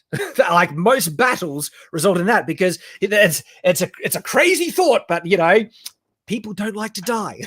And so it takes more exceptional circumstances for them to be willing to fight to the last man and no matter what.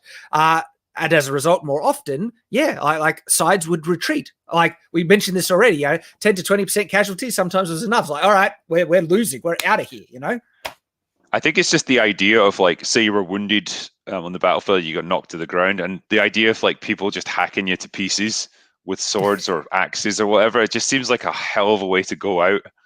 You know what I mean? Like, I don't imagine gunshot wounds are any better, but, like, I don't know, they seem quicker somehow. It was more often that you'd be taken prisoner for ransom and stuff, and it was only exceptional circumstances where prisoners were executed. It happened. Like, there was this one case where Richard the Lionheart executed 200 Muslims prisoners that he had in one of the crusades and stuff, but he was actually willing to ransom them to Saladin, and he was like ready to sell them, and their lives would be spared. But Saladin was actually using that as a delaying tactic to gather his troops for a counteroffensive. And so Saladin was actually gambling with the lives of his own men by not accepting King Richard's, ultimatum. And so King Richard is in this difficult position where if he actually lets them go, they will join this counteroffensive that Saladin is doing. So he kills them all.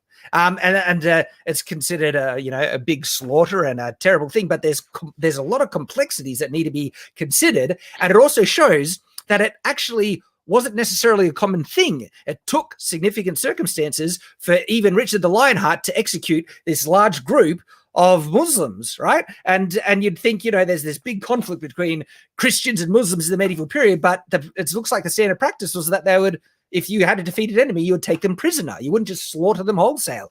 It happened, but you need to understand the context of when it happened. The more common practice, like that's what I mean about its medieval battlefield, is actually far more survivable than many people realize. I mean, if the side is going badly, you can retreat and have a good chance of surviving when you retreat. To contrast that with a modern battlefield with guns and long range artillery and things, it switches the situation completely. Yeah, I think it's just, like you say, it seems to be almost that misconception because you just assume it's so long ago, like it must have been absolutely brutal, and like the primitive weapons just makes it seem that way. But yeah, like you say, when you think about the logistics of it, you couldn't be shelled by artillery, you couldn't be run over by tanks or set on fire by flamethrowers or whatever. So yeah, totally different setup. Exactly. And so this is why a lot of people could be career soldiers and have gone to war many times and they're still alive and they're making a living off of it. Like you're a bowman in the King's Army and stuff. And it also created a different mentality about how they regarded battle and warfare and all that. And we do see, and I kind of see signs of this, where when people are making medieval stuff or adaptations or whatever, they're imposing sometimes a more modern mindset or perception of warfare that we have gained from modern warfare onto what was medieval warfare when, different bag of fish. Night King 01 says, wonder what movies made Drinker cry. Nothing, because I don't possess what you would consider to be normal emotions.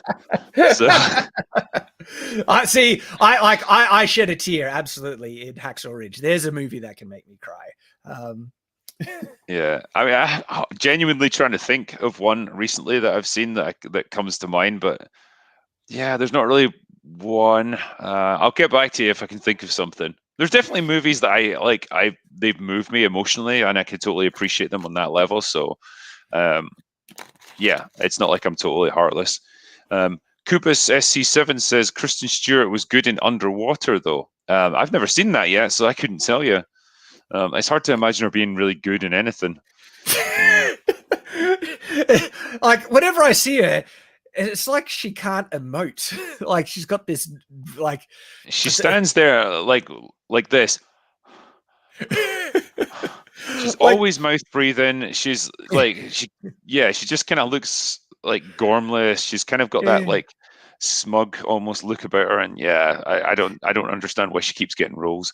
Even in Snow White and the Huntsman, towards the end of the film, where she tries to give this speech, it felt like it was so restrained and shows it's just being more emotional than normal, but it still felt like so forced, and it's just that's what we call terrible acting. You know. Zap Brannigan says, awesome chat, guys. Thank you, Zap. Appreciate it. Hobo Chili Recipes says, Drinker, how about Equilibrium? Very underrated. So it's a fun movie for the gunplay aspects of it. It is fun. It is fun. There's interesting things to say about the plot and like the ideas behind it, but yeah, it's a whole different discussion, I would say. Like Samuel, would you willingly, by your own volition, choose to take a tablet that would remove your emotions? Would anyone really? Would any? I mean, you mean I could never experience joy and happiness? Yeah, this tablet's a great idea. I know. The sad thing is, and the scary thing is, there are people out there who totally would. They were told to do it. That's a good caveat. You know, so I never have to risk feeling anything. You know, it's better to be like that. It's not something I would ever understand, but there's people out there that do it. Samuel Eddy says, in comparison, if you saw it, The Pacific, the World War II series, what did you think of it? I didn't like it as much as Band of Brothers, to be honest with you. I felt like it dragged a bit, and there was a million characters in it, and I couldn't really tell them apart. So I didn't like it as much as that. I thought Band of Brothers was much more, you had a really strong sense of Easy Company and who everyone was, and like I got into it a lot more. Maybe that was just me though. I haven't seen The Pacific, but halfway through Band of Brothers and loving it. Nick F, collab with Carl Benjamin or Sargon of Akkad, please. Well, we'll see what we can do. I'm going to be watching a movie with him next week, I think. So speaking of which. I don't know if I'm allowed to say about that or not. Do we have to keep that secret or whatever? Nah. I think It'll be all right. No One Likes You donated 10 Australian dollars, so thank you. Criserin says, hello, Drinker. Will you ever do a Drinker Recommends for Dog Soldiers? Cheers. I've done Dog Soldiers already. I've done a review of it. Go watch it. Oh. I loved it. It's a great film. Mr. Wise Guy says, thoughts on Armageddon? It's stupid but lovable. I think that sums it up perfectly. It's a total guilty pleasure movie for me. I do actually kind of enjoy it, even though it's dumb as fuck. It's just a fun film. That's one by Michael Bay, isn't it? Yeah. And you know, it's so over the top. It just somehow becomes awesome because of it.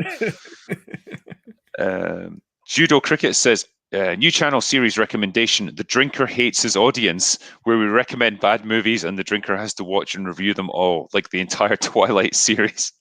I mean, damn, man, I've tackled some bad movies in my time already, but I just hate myself because I pick them. Gennaro Sains gave me $5. Thanks very much, man. Kyle V says, regarding the note about the new indie movies, be sure to check out ZombieCon. Cosplayers stuck in zombie apocalypse of anime proportions. Lots of katanas. Love you guys' work. Keep it up. Cool, man. And thanks for that. Katanas are always used in zombie movies. I mean, we need to get some more appreciation of the Kriegsmesser, okay? I mean, there are other swords that can chop things up just as well. I'm just saying, okay? It's not that I hate the katana. I just think it's skewed now, okay? It's been getting too much attention, which drives away attention from legitimately great swords, and they need attention too. Just rebalance it. I want to see a zombie movie where someone uses a Kriegsmesser. All right. You know what we need? We need diversity of swords. We do. Yes. I'm making a movement. There's so many sword voices that need to be heard, and so we're going to make sure they do. So many good ones. There's so many good ones. It's just katanas have got the coolness factor, haven't they? Well, no, drinker. They have a coolness factor, but the other swords are just as cool. Like, seriously. They're like really cool. All right. Hold on. Right, all right. All right. I got to see a good one.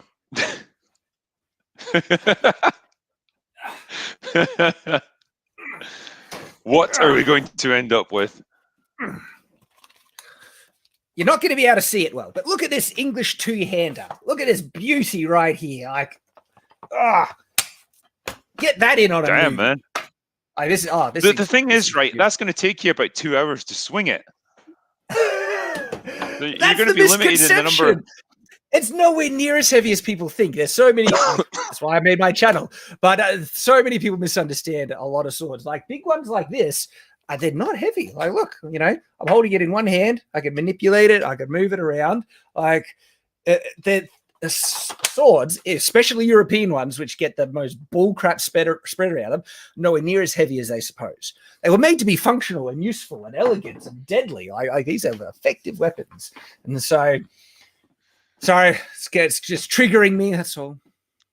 I would like to see a Walking Dead episode then when someone just strides in with a massive two-handed broadsword and just goes at it. To see how it works.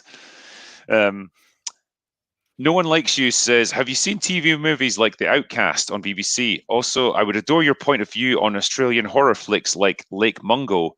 And how do you say so for, what's that? How do you say for, I think they've missed a word out there. How do you stay sober for drinking so much? Wow, love to you and yours. Thanks, man. I stay sober on stream more or less because I need to be able to work like 3 different screens at the same time, so the whole thing doesn't collapse. So I have to stay a little bit more sober. I thought you had just built up resistance to being drunk over years and years of practice. There's that too. It takes more and more these days to get me there. It's cost me a fortune in booze. It's awful. Yeah, Australian horror movies. I remember Wolf Creek being a really good one. Like the serial killer one. That was quite good. But I've not seen Lake Mungo, so I couldn't tell you. Solar Sailor says, hey, Drinker and Shad, great collaboration, definitely worth the wait. Could you both share your road to publishing story? Love your books and content. Best of luck. So yeah, how did you get published? So what was your story? So I got annoyed with the strict process, the loops that you need to jump through and things. And so I said, stuff it, I'll do it myself. And I self-published. And nice. Man, like it's doing really well. And I've had interest by larger agents to pick up the book. But they wanted to do everything. They wanted to do the print. And I was like, no, I'm doing everything. I'm doing print. I'm doing I produced my own audiobook with 2 of the best audiobook narrators in the world. I top tier cover from one of the best cover artists in the world and all that. So I didn't actually need them. And that's one of the advantages when you have a platform already and a pre-existing audience. I can handle most of the stuff myself and achieve great success through doing it. The problem that I'm facing is translation and foreign sales. That's where I'd be interested in getting an agent on board. But the one that was interested in, he was an agent of a big name author. When I say big, it's like biggest in the industry. He didn't want to just have that small section. He'd say, I'd rather represent you on the whole thing. But in terms of the return, it's comparable. Like even traditional publishing, you get it. I make a little bit more on print. I make the same on ebook. Sorry, I don't know. I make the same on audiobook, but I make a killing on ebook. Ebook is where you can really rake it in doing self-publishing. Yeah. And so that, and you can understand why an agent would be interested in those other things. The road itself was long and hard. I didn't want to. I didn't want to be one of those self-published authors that did it before they were ready and they published something that was not good. And there's the stigma around self-publishing that is half deserved because of that, because there's a lot of, but it's been getting better. There's been a lot of really great authors that have just self-published themselves because they can do it now, and they top tier stuff. But so one of the big processes for me in terms of the journey was practice, making sure I had the experience and I'd written a decent amount of stuff already that gave me the stuff to do it right, and then learning the process and approaching it to make a top tier novel. That was kind of what my approach, to take it seriously and produce something that would be easily as good as if it was traditionally published. Nice one, man. Like for me, my I guess my journey started when I started posting up like short stories online in like creative writing forums, and they gradually got bigger over time and more ambitious, and I eventually thought like I'd really like to write my own novel. I feel like I could do it. I kept like telling myself like, oh, I could never do a novel. Like that's something that people with giant space brains do. There's no way like I could do something like that. But eventually I got to the point where I thought, well, I'll give it a try and see what happens and see if I can get published. So started work on it, on what I thought would be a good idea, and started submitting it to agents, because when you go to an agent, you just submit the first few chapters and a synopsis. So it was still not finished, but I thought, well, I'll start sending it out because it'll take them months to reply to me. And like, lo and behold, like within a week, 2 of them had said like, oh, I really like this. Can I see the rest of the manuscript? And I was like, fuck, it's not finished.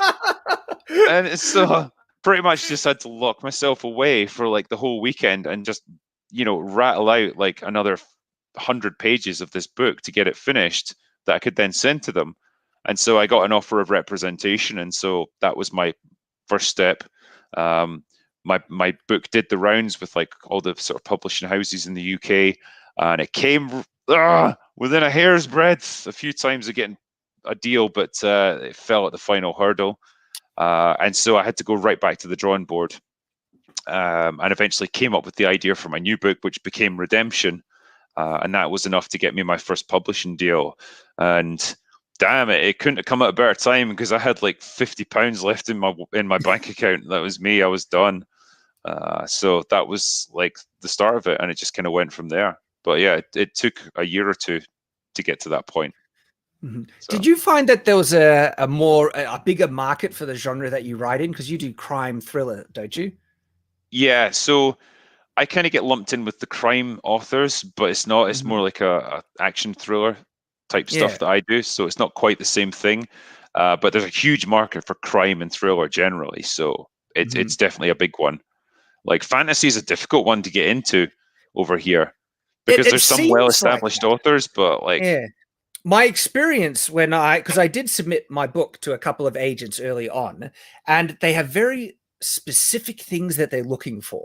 And there's a number of things that you can do that can work against you that I think was working against me. For instance, my book was bigger than, when you're looking at debut novels, a lot of agents in the fantasy genre, they're looking at something that's around 100,000 words. Mine was, decent chunk bigger, and that makes them hesitant.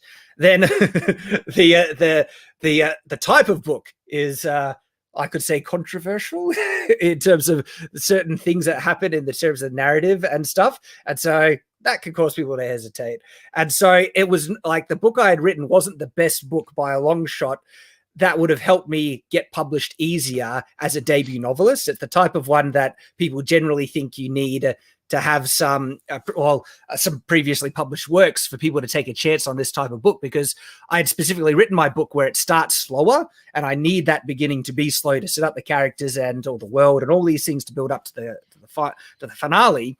But that's also a risk. And And so what I found amazing out of all these agents that I pitched to, none of them seem to have realized the massive advantage that I had with having a pre-existing audience and being a YouTuber.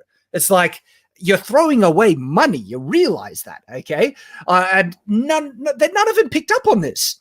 I find it.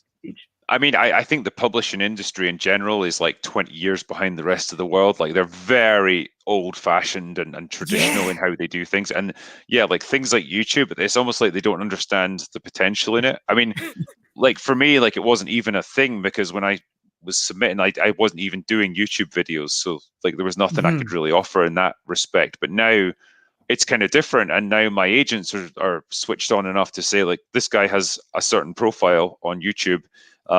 You know, you can use that to promote the books, you know, and it's worth looking at them from that point of view. So that's opened quite a few doors, you know.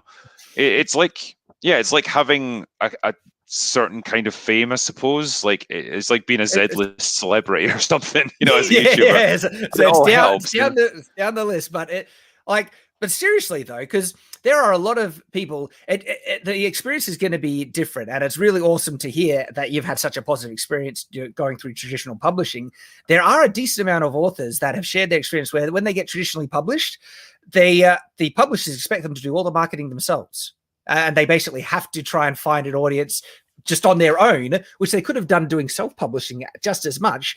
And there are, of course, some decent benefits that you get through, you know, traditional publishing. Like, I wish I had the editorial eye that you get through traditional publishing, and I didn't have that, because it would have just helped polish my book even further. And so, you know, I wish translation and foreign sales would be great as well, and I don't have that yet. So there's definitely benefits.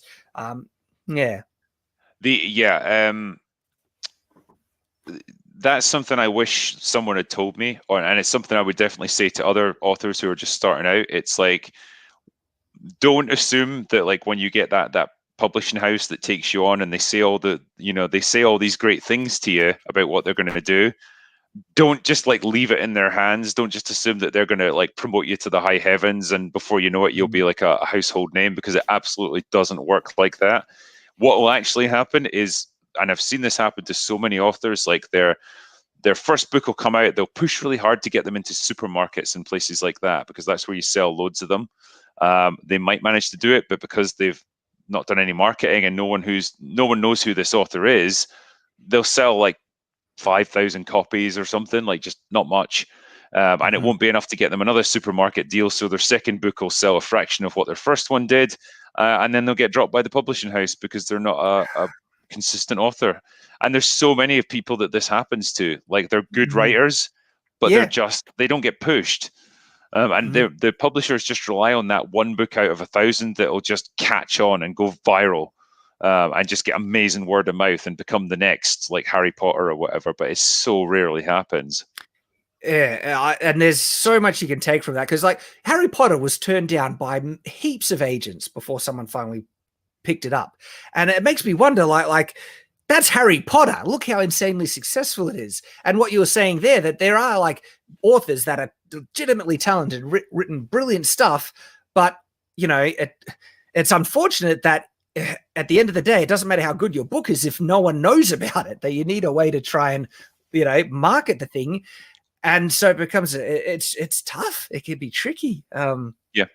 Yeah, like, and it's the trap that like writers fall into. Like I say, they get that first publishing deal and they just assume, right, that's it, I'm on my way, I don't have to do anything more now. It's like, yeah, you really do.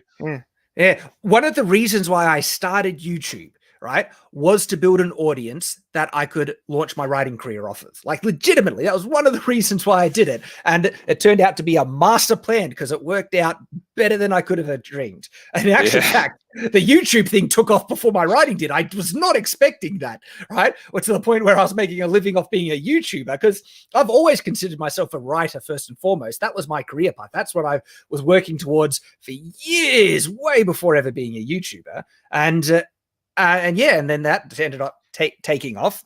But having that audience right there that I can then market my books to has been phenomenal. Like, has really, you know, blessed me greatly. And the book is doing great. I'm like, you know, but you need a game plan. You need to figure out how are you going to get people to know about your book. You know, I know. And it's the same problem that you have like trying to make your YouTube channel take off. You know, there's a million YouTubers out there who are producing good content that's interesting, but like they have like 100 subscribers because just it doesn't catch on somehow, or nobody knows about them, nobody discovers them. And, you know, it just relies on a little bit of luck that your channel can take off that way. I mean, obviously you've got to put the work in as well, but you need something, a little something to get the ball rolling. Yeah, the better quality the content you can make, the higher chances you have of it being successful. And so when you're having trouble with YouTube, you just have to really sit back and like, how can I improve the content? I make it literally, because when I went into YouTube, my standard was I looked at successful YouTubers and the quality of videos that they were making. It's like, all right, my goal is to make videos of that level of quality right now. I'm starting out. I have barely any subscribers, but that's the quality standard you want to start out at. And also, I wanted to try and surpass quality. I was like, all right, this is the quality that I'm seeing of people making other, content. That's the type of content I want to make. How can I up the game, do it even better, push the bar? And I'm lucky that YouTube has... I fall into being able to do YouTube so naturally because it works into a lot of my strengths, and I'm unfairly lucky in that regard that I was able to make YouTube be so successful, and I feel really blessed as a result because then again, once I was ready to launch my book, I could do what I want with it, because it varies with your publisher and stuff. Do you get much control over your covers on your books? A degree of it, yeah. Like the publisher I'm with now is much better. They'll like collaborate with me a lot more, and we'll work together to come up with something. I mean, they've kind of still got final say over it, but I've got a bit of input. Like I've had my previous publisher, which was Random House. Like you're just a very small cog in a big machine there, and they're pretty much, this is the cover you have been allocated, and you will take it, and you will smile, and you will thank us. Be gone, peasant. So yeah, you don't get much say in that one. And their covers were, without exception, absolutely shit. They were awful. Really? Oh, I hate them. That's heartbreaking. My first 3 books in my series, I hate the covers of all 3. They don't represent what's in the book at all. So yeah, I really wish there was a way to redo them. I even looked into like trying to get the rights away from them and transfer them over to my new publisher. But they're like, no, because your books are selling a lot now. So we're going to be holding on to those rights, my friend. Man. See, it's a tricky game, because that is one of the, it's an advantage, but it requires a lot of work though, because I loved being I am a control freak. And so I love having the say on everything, and being able to contact the artist directly and saying, this is exactly what I want. And small corrections from every detail. I love being able to do that.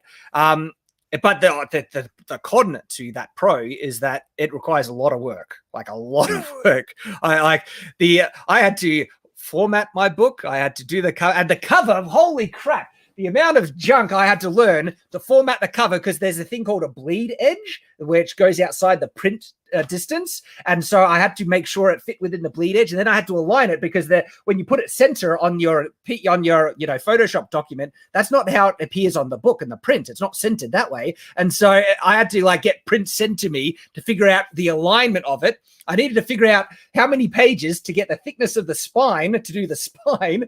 And it was a nightmare. I'm glad I learned how to do it, but man, if you want to avoid stress and work, well, you can hire people to do it for you, granted.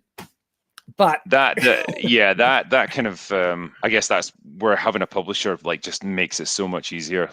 When it gets to that nitty-gritty level of editing, that's not even up to me.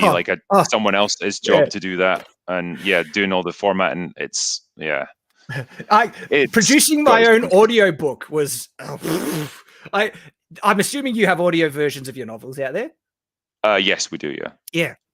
And so, man, by the way, my audiobook sales are legitimately half of all my sales. Audiobook, if you're going to go into, audiobooks are big, but I had to produce my own audiobook, and I hired Michael Kramer and Kate Redding. And so they do, Brandon Sanderson, Stormlight Archives, Wheel of Time and stuff. And so working with them was phenomenal, but to get that done Anyway, you can hire someone to do it, but again, I'm a control freak. That was a lot of work. I had to make a US based LLC company to be able to do it because ACX wasn't open to Australia. I had to learn sound engineering. I had to edit it. I got review the whole work, and so it's a big book. Good Lord, that's a job and a half, man. I do not envy you there. Oh, it was work. It paid off. But again, these are things that are good to be aware of when you're weighing up the differences. It's easier now because you can hire. There are private companies like you can hire just to produce your audiobook for you, and they'll do most of the work. And you can hire someone to handle the formatting and things like that. And so, but it's good to understand that before going into it. Absolutely. I think there's just a few super chats left, actually. I think we're almost done. Night King 01 says Russia lost 20 million soldiers using World War I strategy. Yeah, pretty much. I don't think they really looked at casualties in terms of, how many grieving families they were going to create. It was more just like, can we overwhelm the enemy? It's crazy. Like, sometimes, I don't know, for me at least, especially being exposed to more Western media and the World War II stories, I was never given the correct impression as to how much Russia sacrificed in that war. Because when Hitler invaded Russia, he hit them at his highest point of strength, basically. And Russia had to take on the Nazis, like, in their peak. And the amount of life they lost in that fight is staggering, in the millions. Well, if you look at any major battle of the Eastern Front during World War II, the Russians lost at least twice as many men, tanks, planes, artillery pieces as the Germans. Even when they won, they still lost like twice as many, but they could afford to. That was the difference. They had so many people. Yeah, and that I think that's the best summary I've heard of it, is like, in the end the Germans simply ran out of men. That's kind of how they lost. They just got ground down in a war of attrition. Well, the thing, and when the Allied offensive really kicked into gear, that was after Hitler really started. The Germans started to get they started to lose things on that Eastern Front, and so it's funny because. By 1944, like when we invaded, like the outcome of the war was decided already. Like it was really decided in like 2 years previously. And a lot of it is thanks to the Russians just never giving up. It's insane. And so I was never given that impression whenever I watched the World War II films and stuff growing up, where it's like I kind of always just credit it to the Allies and stuff. It's like, well, no. If the Russians hadn't weakened them, it could have been a very different story. Because that's full on stuff, man. Yeah, I think, obviously it makes for better Hollywood movies when it's like you show, D-Day and all that sort of thing. But yeah, the kind of the reality is they would have ended up conquering Western Europe, the Russians, if we hadn't done anything. So, like, it would definitely it was worth it from that point of view, and it obviously shortened the war by a couple of years, probably. So, of course, and it's not to underplay the sacrifice that the Allies did to do their part. Absolutely. But yeah, whenever I look at like what the Russians did, and it's just the Hitler invading was. Screwed himself over so much when he decided to go against the Russians. Yeah, I think that was in terms of miscalculations, that's right up there. Thank goodness he did, because it screwed himself over so much. But I mean, and it's not good for the Russians, of course, because of how many lives that were lost in that fight. But it does make me wonder, like, if they hadn't invaded, like, would the Russians eventually have invaded them anyway? I don't know. My impression was no, because they had a ceasefire, essentially a type of ceasefire agreement. And Stalin was just like, the reports of how shocked he was when Hitler invaded seemed pretty sincere. Like, it was not expected. No. Yeah, apparently they'd ordered their frontline troops to not fire on the Germans because they didn't want to provoke them. And so when they did attack, they were scared. They were kind of afraid to shoot back at them because they're like, we don't know what we're supposed to do. Insane. Here's one from Dawson Elk. Says, the Shadow of the Conqueror short film is going to be great. For one, I'm at least trying to bulk up or get toned to play Dalen. I love you both and Robert Pattinson. So Dawson has been cast to play the role of Dalen Namarin in the short film. He's a champion of a guy. And man, like, that was one of my concerns about this short film being made, is like, I was worried that it's a short film. They're going to get actors that are just, not fit the role, and their acting ability is poor. But when they showed me Dawson's audition tape, it just floored me. I couldn't believe at how well he suited the role. Like, because that's one of the other fears about seeing your work adapted. Like, you're worried that what if they cast someone that just you'd never imagined to look like the character or to act like the character, is just butchering it. But man, Dawson just is like, I couldn't believe it how well it suited. And so he's excited and he's bulking up for it. Good to hear, mate. Good to hear. Nice one. John Oakletree says, Hail Drinker and Shad. Either of you have any thoughts on the Thin Red Line? Little more heady than action driven, and as a cast to rival Tombstone. Yeah, the cast for Thin Red Line is amazing. Apparently there's like big name actors that shot entire scenes that were never even used in the film. I do remember it being very long and kind of slow paced, and it's a bit meandering at times. I think I went into it expecting like another Saving Private Ryan, and it's absolutely not that kind of film, but pretty decent war movie all the same. I can't remember a thing about it. I must have watched it so long ago that it's all just, they're in the jungle. That's about as far as I can remember. Warmy Spoons here says, Gareth Evans directs Scott Adkins as Ryan Drake. Scott Adkins would be a good choice, actually. I've seen the guy that they want to play Drake that's kind of lined up for it, and he's not bad, actually. He's a little older than I would have picked, but he's got a good look to him. So I'm not allowed to say any more, unfortunately, till the contracts are signed. But so hang on, hey, something's been made from your books, man. Yeah, I've got the movie for Redemption is in production at the moment. That's epic. So, have they collaborated? Oh, you probably can't say much. I could pick your brain. Yeah, it's like, honestly, like, they get nervous every time I talk about it, in case I say something I shouldn't, because apparently, like, you can totally mess things up if you give out information that's meant to be confidential, but whatever. That's exciting for you. Man. Congratulations. Wow. Well, we'll see if anything actually happens, because like Hollywood and bullshit go hand in hand. So like when they say that, like, we're in production and all that, it's like, well, I'll wait until it actually is in cinemas, and then I'll believe you. That's a good caution to have, I think, actually. Man, the amount of trouble I've heard authors go through when they're getting work adapted and things like that.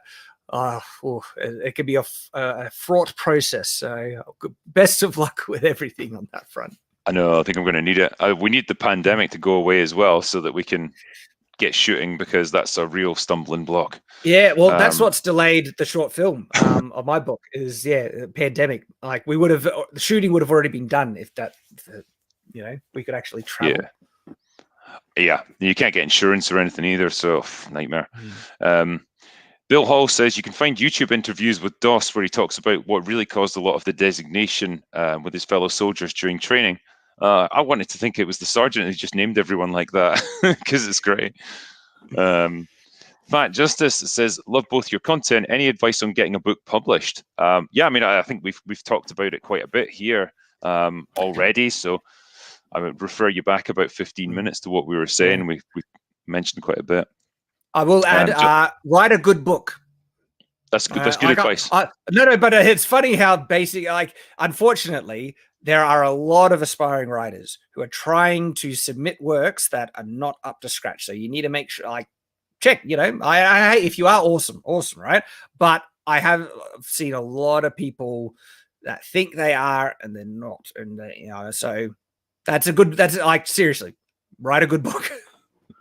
Yeah. Justin R says you two should watch the movie The Lost Battalion. It came out in 2000 and was made by AEI, one of the best World War I films ever made. I've seen it. Excellent film. Not done on a huge budget, but a good movie that's got a lot of, the kind of heroism that you saw in this, really.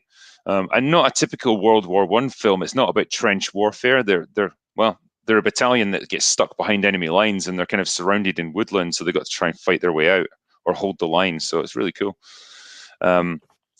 Ghost Darkon gave me $50 Australian for a super sticker, so thanks very much, my friend. Gennaro Seanas says, Drinker, could you give some advice on writing a second draft of a novel?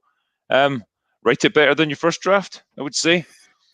Get some people in to read it and give you honest feedback on it, because you going at it again, you need a second pair of eyes on it, and a fresh perspective. So try and get some beta readers in before you start writing your second draft.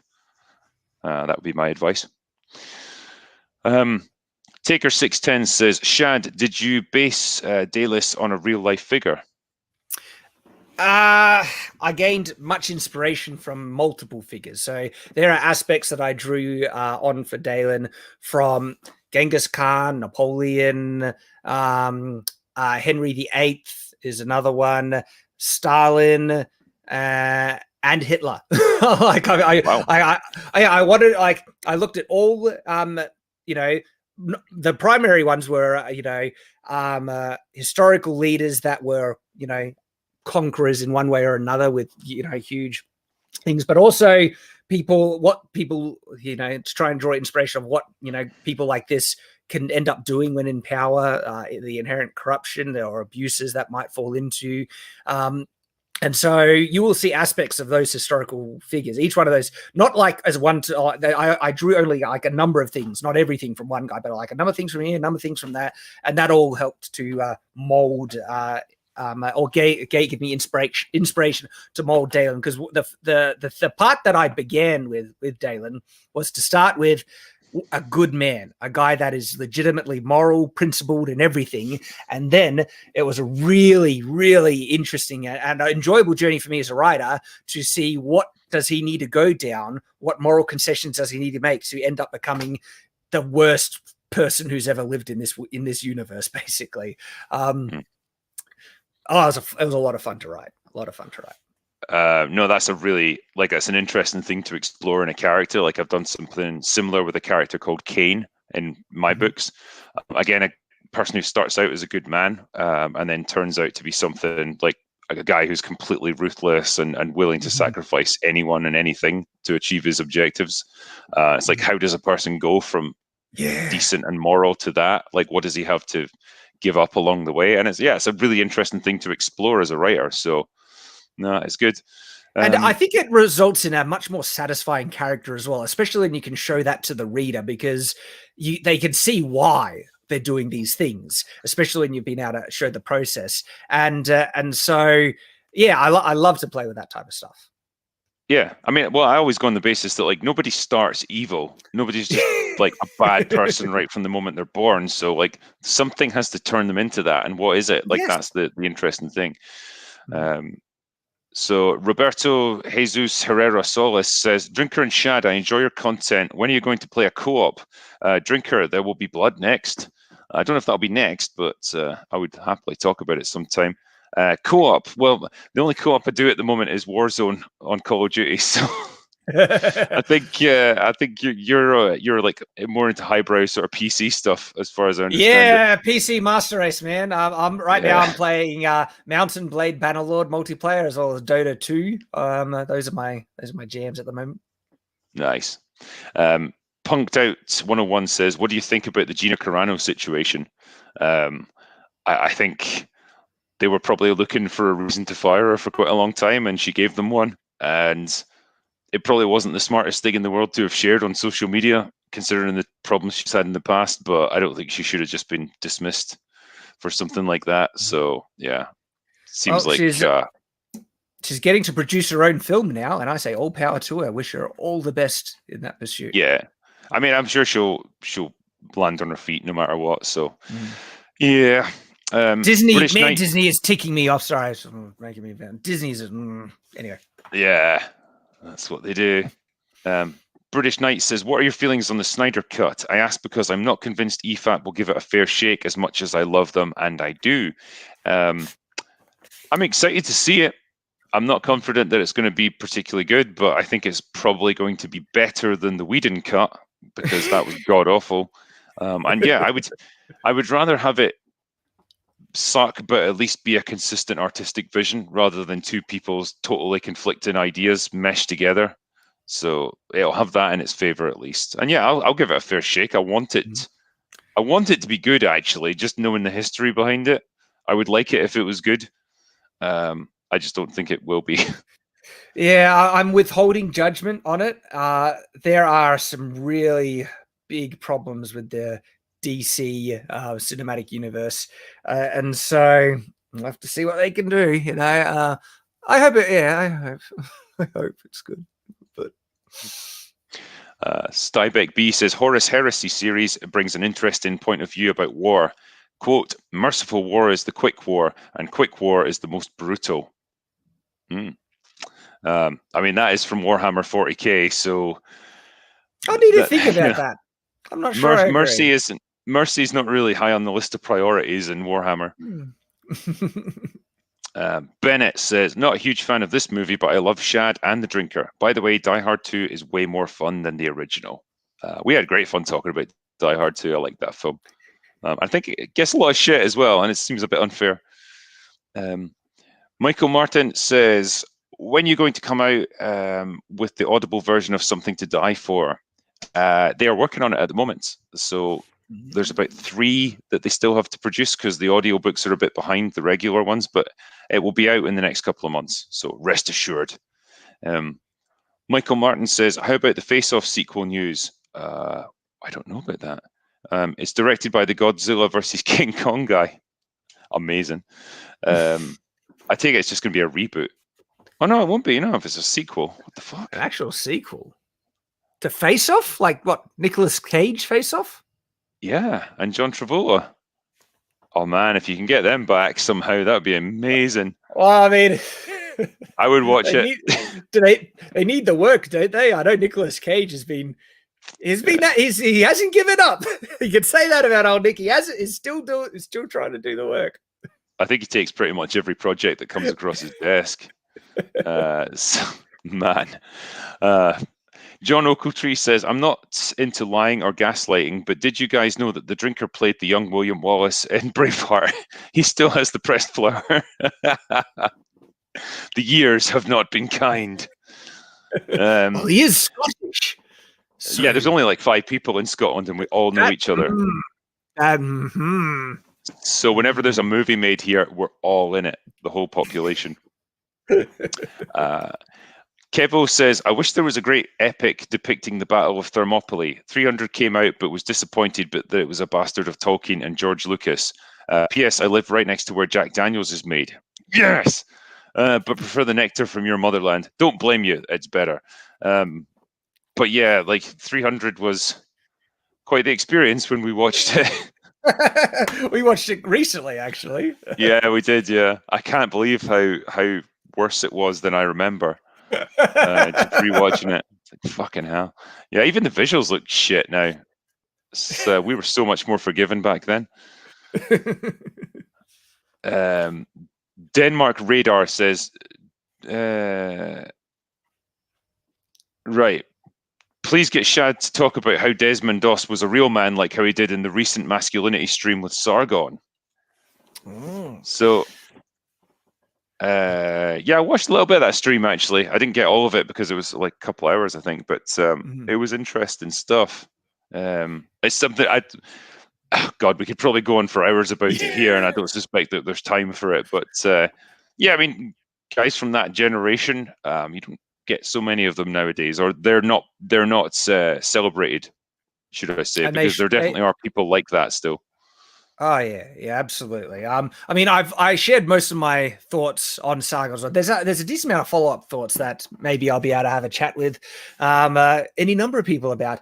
But there's stuff that's very dear to my heart, and you're actually like in terms of the nobility of doing something for the sake of others because you have the capacity to save others from suffering, pain, and trial and stuff. Man, yeah, of course. What a man! What a great example to hold up as an example of masculine virtues and manhood and stuff totally. Desmond Doss is a hero. Absolutely. And here's the type of people we should hold up as heroes. Okay, there are a lot of people that are held up as like like examples or great men, and when they're not. No, all right, no. We need good, proper heroes that exemplify, the right virtues, especially, what I was had the pleasure of chatting with Carl about. Definitely, Desmond is one of them. Here's another one for you, actually. The Mad Mercenary says, Shad, have you considered looking into early firearm and melee weapon combinations, or the pike and shot era, or the influence of swords on bayonet design? It is something, of course, I'm interested in. And I've looked at the gun sword. I've got a video on that. And I'm not sure how much more I'll delve into. What I find is that I naturally get pushed or directed towards certain subjects based on whatever I'm looking into at the time, which can sometimes result into me doing deep dive studies in areas that I wasn't even kind of expecting. And it might very well happen to that because it's happened in other areas in which I wasn't. But I always kind of orbit around the core, things that I'm most interested in, which is, swords, medieval, fantasy, all those things. And where it takes me, it usually will often depend on many different things that trigger or send me down certain paths. So, no pun intended with the trigger there. Niku-san says, I have one Audible credit. Whose book should I go for first? Go for Shad's, because he had to put so much work into No, he had to put so much more work into the Audible one, so he's earned it. Go for his one. Thank you. I appreciate that. No One Likes You says, what horror movies unnerved you the most as a kid, and what horror / guilty pleasures might you have? The Shining unnerved me as a kid because I probably shouldn't have watched it at that age, but I did. And also the first Poltergeist movie. For some reason, there was just something about that freaked me out. And I saw the It movie, the two-parter, probably when I was about 6 or 7 years old. And that scared the shit out of me, man, that clown. I don't like horrors. They scare me. Funnily enough. Yeah. I mean, it's... The thing is they're not for everyone. And, there's no... I guess there's no rhyme or reason to, why people like them and why some people do and don't. It's just you either like the genre or you don't. And I think they go wrong so often. They either are farcical and they're not scary, or they're so heavy and serious that they're not even fun. They're just kind of depressing, and it's easy to get that balance wrong. The closest area to horror that I can enjoy is usually zombie apocalypse movies on occasion. Because I tend to like post-apocalyptic kind of genres, and zombies fall into that, but that also has crossovers to the horror themes. And so there are some, of course, zombie apocalypse ones that I just I can't. I like the ones that are more adventure, focused around that. No, that's fair dues, man. Fair dues. Finn gave me a super sticker, so thanks, mate. Digital Demonic Davros says, it'll be fine. It'll always be fine, don't worry. Mitch Bolishuk says, on book 3 of the Drake series through audiobook. Nice one, mate, and I hope you're enjoying it. Thematic says, the Russian winter defeated the Germans. Yeah, pretty much. The Battle of Moscow was where they had their closest chance to win the Eastern Front, and man, that weather. Apparently it was so bad, it froze the petrol in the tanks of their vehicles. So that's cold. Digital Demonic Davros says, Zap and the Killbot limit reached by waves of men. Yeah. The Mad Mercenary would recommend the channel TIK for understanding in detail the Eastern Front in World War II. He explains units, battle campaigns, economics, and reasoning. That'd be good, actually, to watch, because I do like that. John Burns says, your comments about the Soviets being unsure about firing on the Germans in 1941 reminds me of the French Saar offensive, mainly defensive. I think they when the Germans were busy invading Poland, the French had pretty much an open border in front of them. They could have gone into Germany from the west, but they didn't really move far beyond the Maginot Line because they were worried that they would be unsupported and cut off. So they kind of missed their opportunity to win the war in the first few months. Stephen Otten says, congratulations, Drinker. I've been avoiding asking about a Ryan Drake movie. I want to be surprised. One day I'm there, hopefully in a theater. Yeah, fingers crossed. Fingers crossed. Leo Film says, Shad, I sometimes translate English to German for money. Are you looking to have your book translated for German readers? I'm looking to have it translated into multiple countries, and there's a lot of difficulties because if I was to do it myself, there's quality control issues, and how can I confirm translation? Because translation is tricky. Like, there are puns in my book that are a play off of language. How do you translate that? You know, and so I really want to work with people who are experienced with it, that have done it several times, that also have their people in place to be able, because that's not something I need to outsource that. And so I need to kind of work through, I guess, an experienced group that have done it regularly and then can do it for multiple languages as well.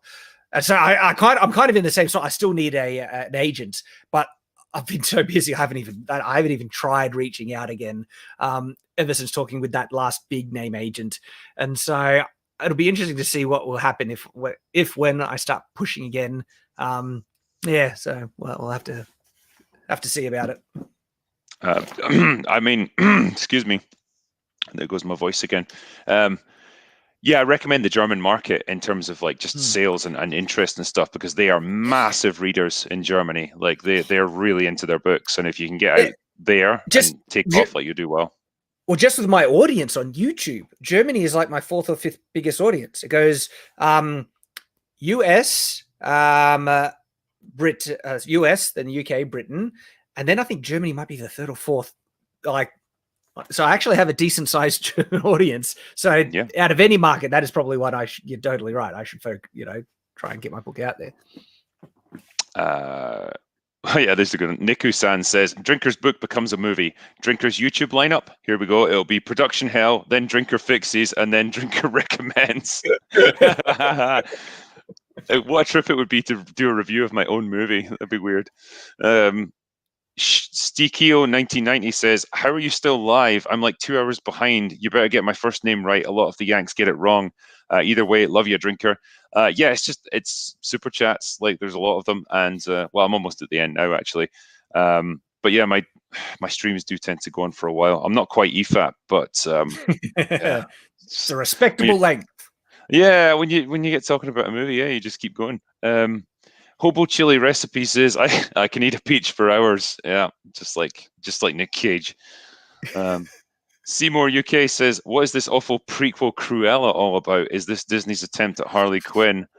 It seems when I heard about that, I groaned. Just like, really? And they've done what's it called? Not Wicked, but like the one about the witch, was played by Angelina Jolie. Maleficent. Maleficent was garbage, and I don't think I've even seen the second one, because it's like, gosh. And I think there is an area where you kind of have fun exploration of the villain characters and stuff. But man, when I heard the Koala thing, I'm just like, really? I don't know. It's just, but my gut reaction, and this could be a unjustified reaction, but it was like, why are we trying to venerate the villain so much? And having said that, my main character is essentially a villain. So what am I to say? I think it's probably because like a lot of these older stories had a woman as the villain, and now it's like, well, now you have to show things from her point of view and show that she's not a villain, she's just been horrendously like misunderstood or whatever. And it's modern culture, isn't it lovely? It's annoying. Yeah, it's and you know exactly what it'll be like. So hey, it'll be fun to review and destroy. Asterath the Grim says, I can confirm Mercy is not on the menu in the 41st Millennium. Great movie, and it truly stirs something deep in your soul. Have you guys seen The Pacific? Yeah, so we were just talking about that. I don't think Shad has, but I've seen it, and it was all right. It was not as good as Band of Brothers, though. John Burns says, I love the comic of Gerard Butler as a geography teacher. This is Sparta, and this is Athens. Gonzotron says, have you guys watched Hacksaw Ridge? Will you ever be, sorry, now that you've watched Hacksaw Ridge, will you ever be reviewing Black Hawk Down?